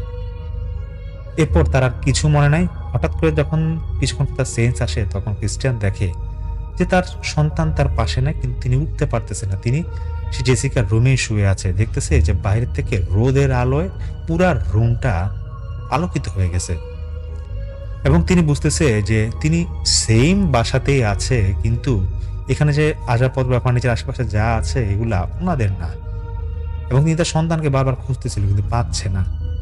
তিনি একটু ভয় পেয়ে যান, এবং তিনি ভাবতে থাকেন যে জেসিকা গেল কোথায়, কোন আমার পাশে ছিল, কোলে ছিল। হঠাৎ করে তিনি শুনতে পান ঠিক পিছন থেকে একটা কান্নার আওয়াজ আসতেছে। তিনি পিছে তাকায়, দেখে একটা ছোট সুন্দর দেখে একটা বাচ্চা, সে একটা বিছানার উপর শুয়ে আছে, যার বয়স হবে 3-4 বছর, প্রায় বলা যায় ওনার মেয়ে জেসিকার মতোই বয়স হবে। সে তার দুইটা হাত দিয়ে মুখটা ঢেকে রাখছে, মুখটা লুকায় রাখতে চেষ্টা করতেছে, তার চেহারা দেখা যাচ্ছিল না, কিন্তু এতটুকু বোঝা যাচ্ছিল যে সে দেখতে খুব সুন্দর। ক্রিস্টিয়ান যখন তাকে কাছে গিয়ে দেখতে যাবে, দেখতেছে মেয়েটার হাতে অনেক কাটা দাগ, এবং কাটা দাগগুলা সে ঢেকে রাখতেছে।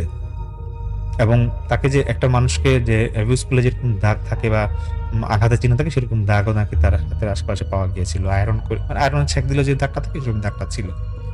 হঠাৎ করে কেমন গরম লাগা শুরু করে সেই ক্রিস্টিয়ানের। তারপর সে শুনে যে রুমের দরজা কেউ জোরে জোরে ধাক্কাচ্ছে, এবং ধাক্কা দরজাটা খুলেই ফেলেন, এক কথায় প্রায় ভেঙেই ফেলে সিটকানিটা।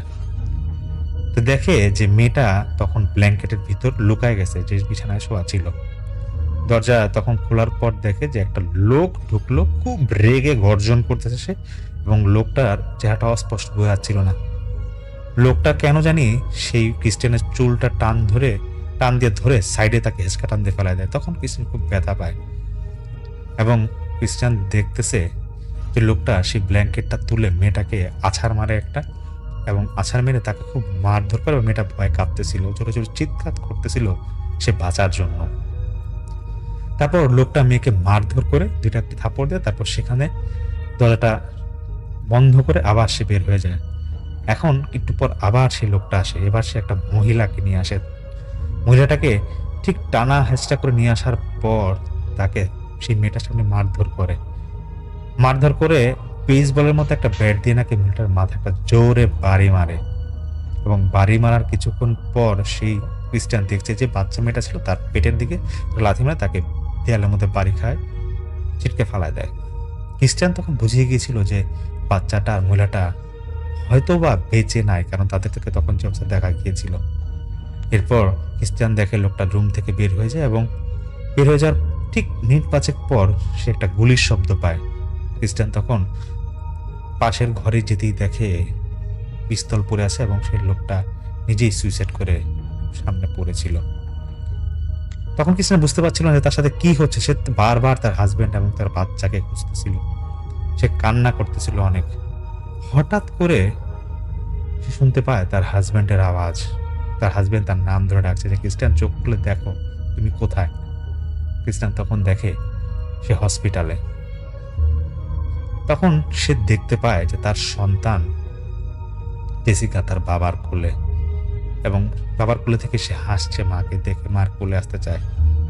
পরে জানতে পারে যে সে ক্রিস্টিয়ান যে ওই যে যেটা ঘটেছিল 911-এ কল দেয় তার হাজবেন্ড যখন তাকে ধাক্কা মেরে গেট থেকে ফেলে দিয়েছিল। তখন সঙ্গে সঙ্গে যখন লোকজন আসে, তাকে রেস্কিউ টিম আসার পর তাকে উদ্ধার করে।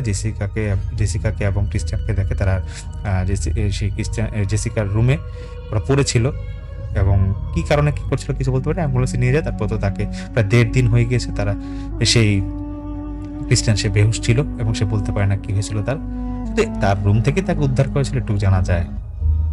ক্রিস্টিয়ান তো তারপর সুস্থ হয়ে বাসা আসে, কিন্তু আসলে সে সেই বাসা আসতে চাচ্ছিল না। পরে বাসাটা চেঞ্জ করেছে, সঙ্গে সঙ্গে এক রিলেটিভের বাসা বানিয়েছিল কয়েকদিন, তো বাসাটা চেঞ্জ করে। তার পরবর্তীতে যেটা জানা যায়, যেটা ঘটে সেটা হয়েছিল এরকম যে সেই বাসার খবর নিয়ে জানা গিয়েছিল অনেক, যেটা ল্যান্ড ওনার ছিল সে বলেছিল যে এখানে নাকি অনেক আগে এরকম একটা ফ্যামিলি যে কর্তা ছিল, সে নাকি তার স্ত্রী এবং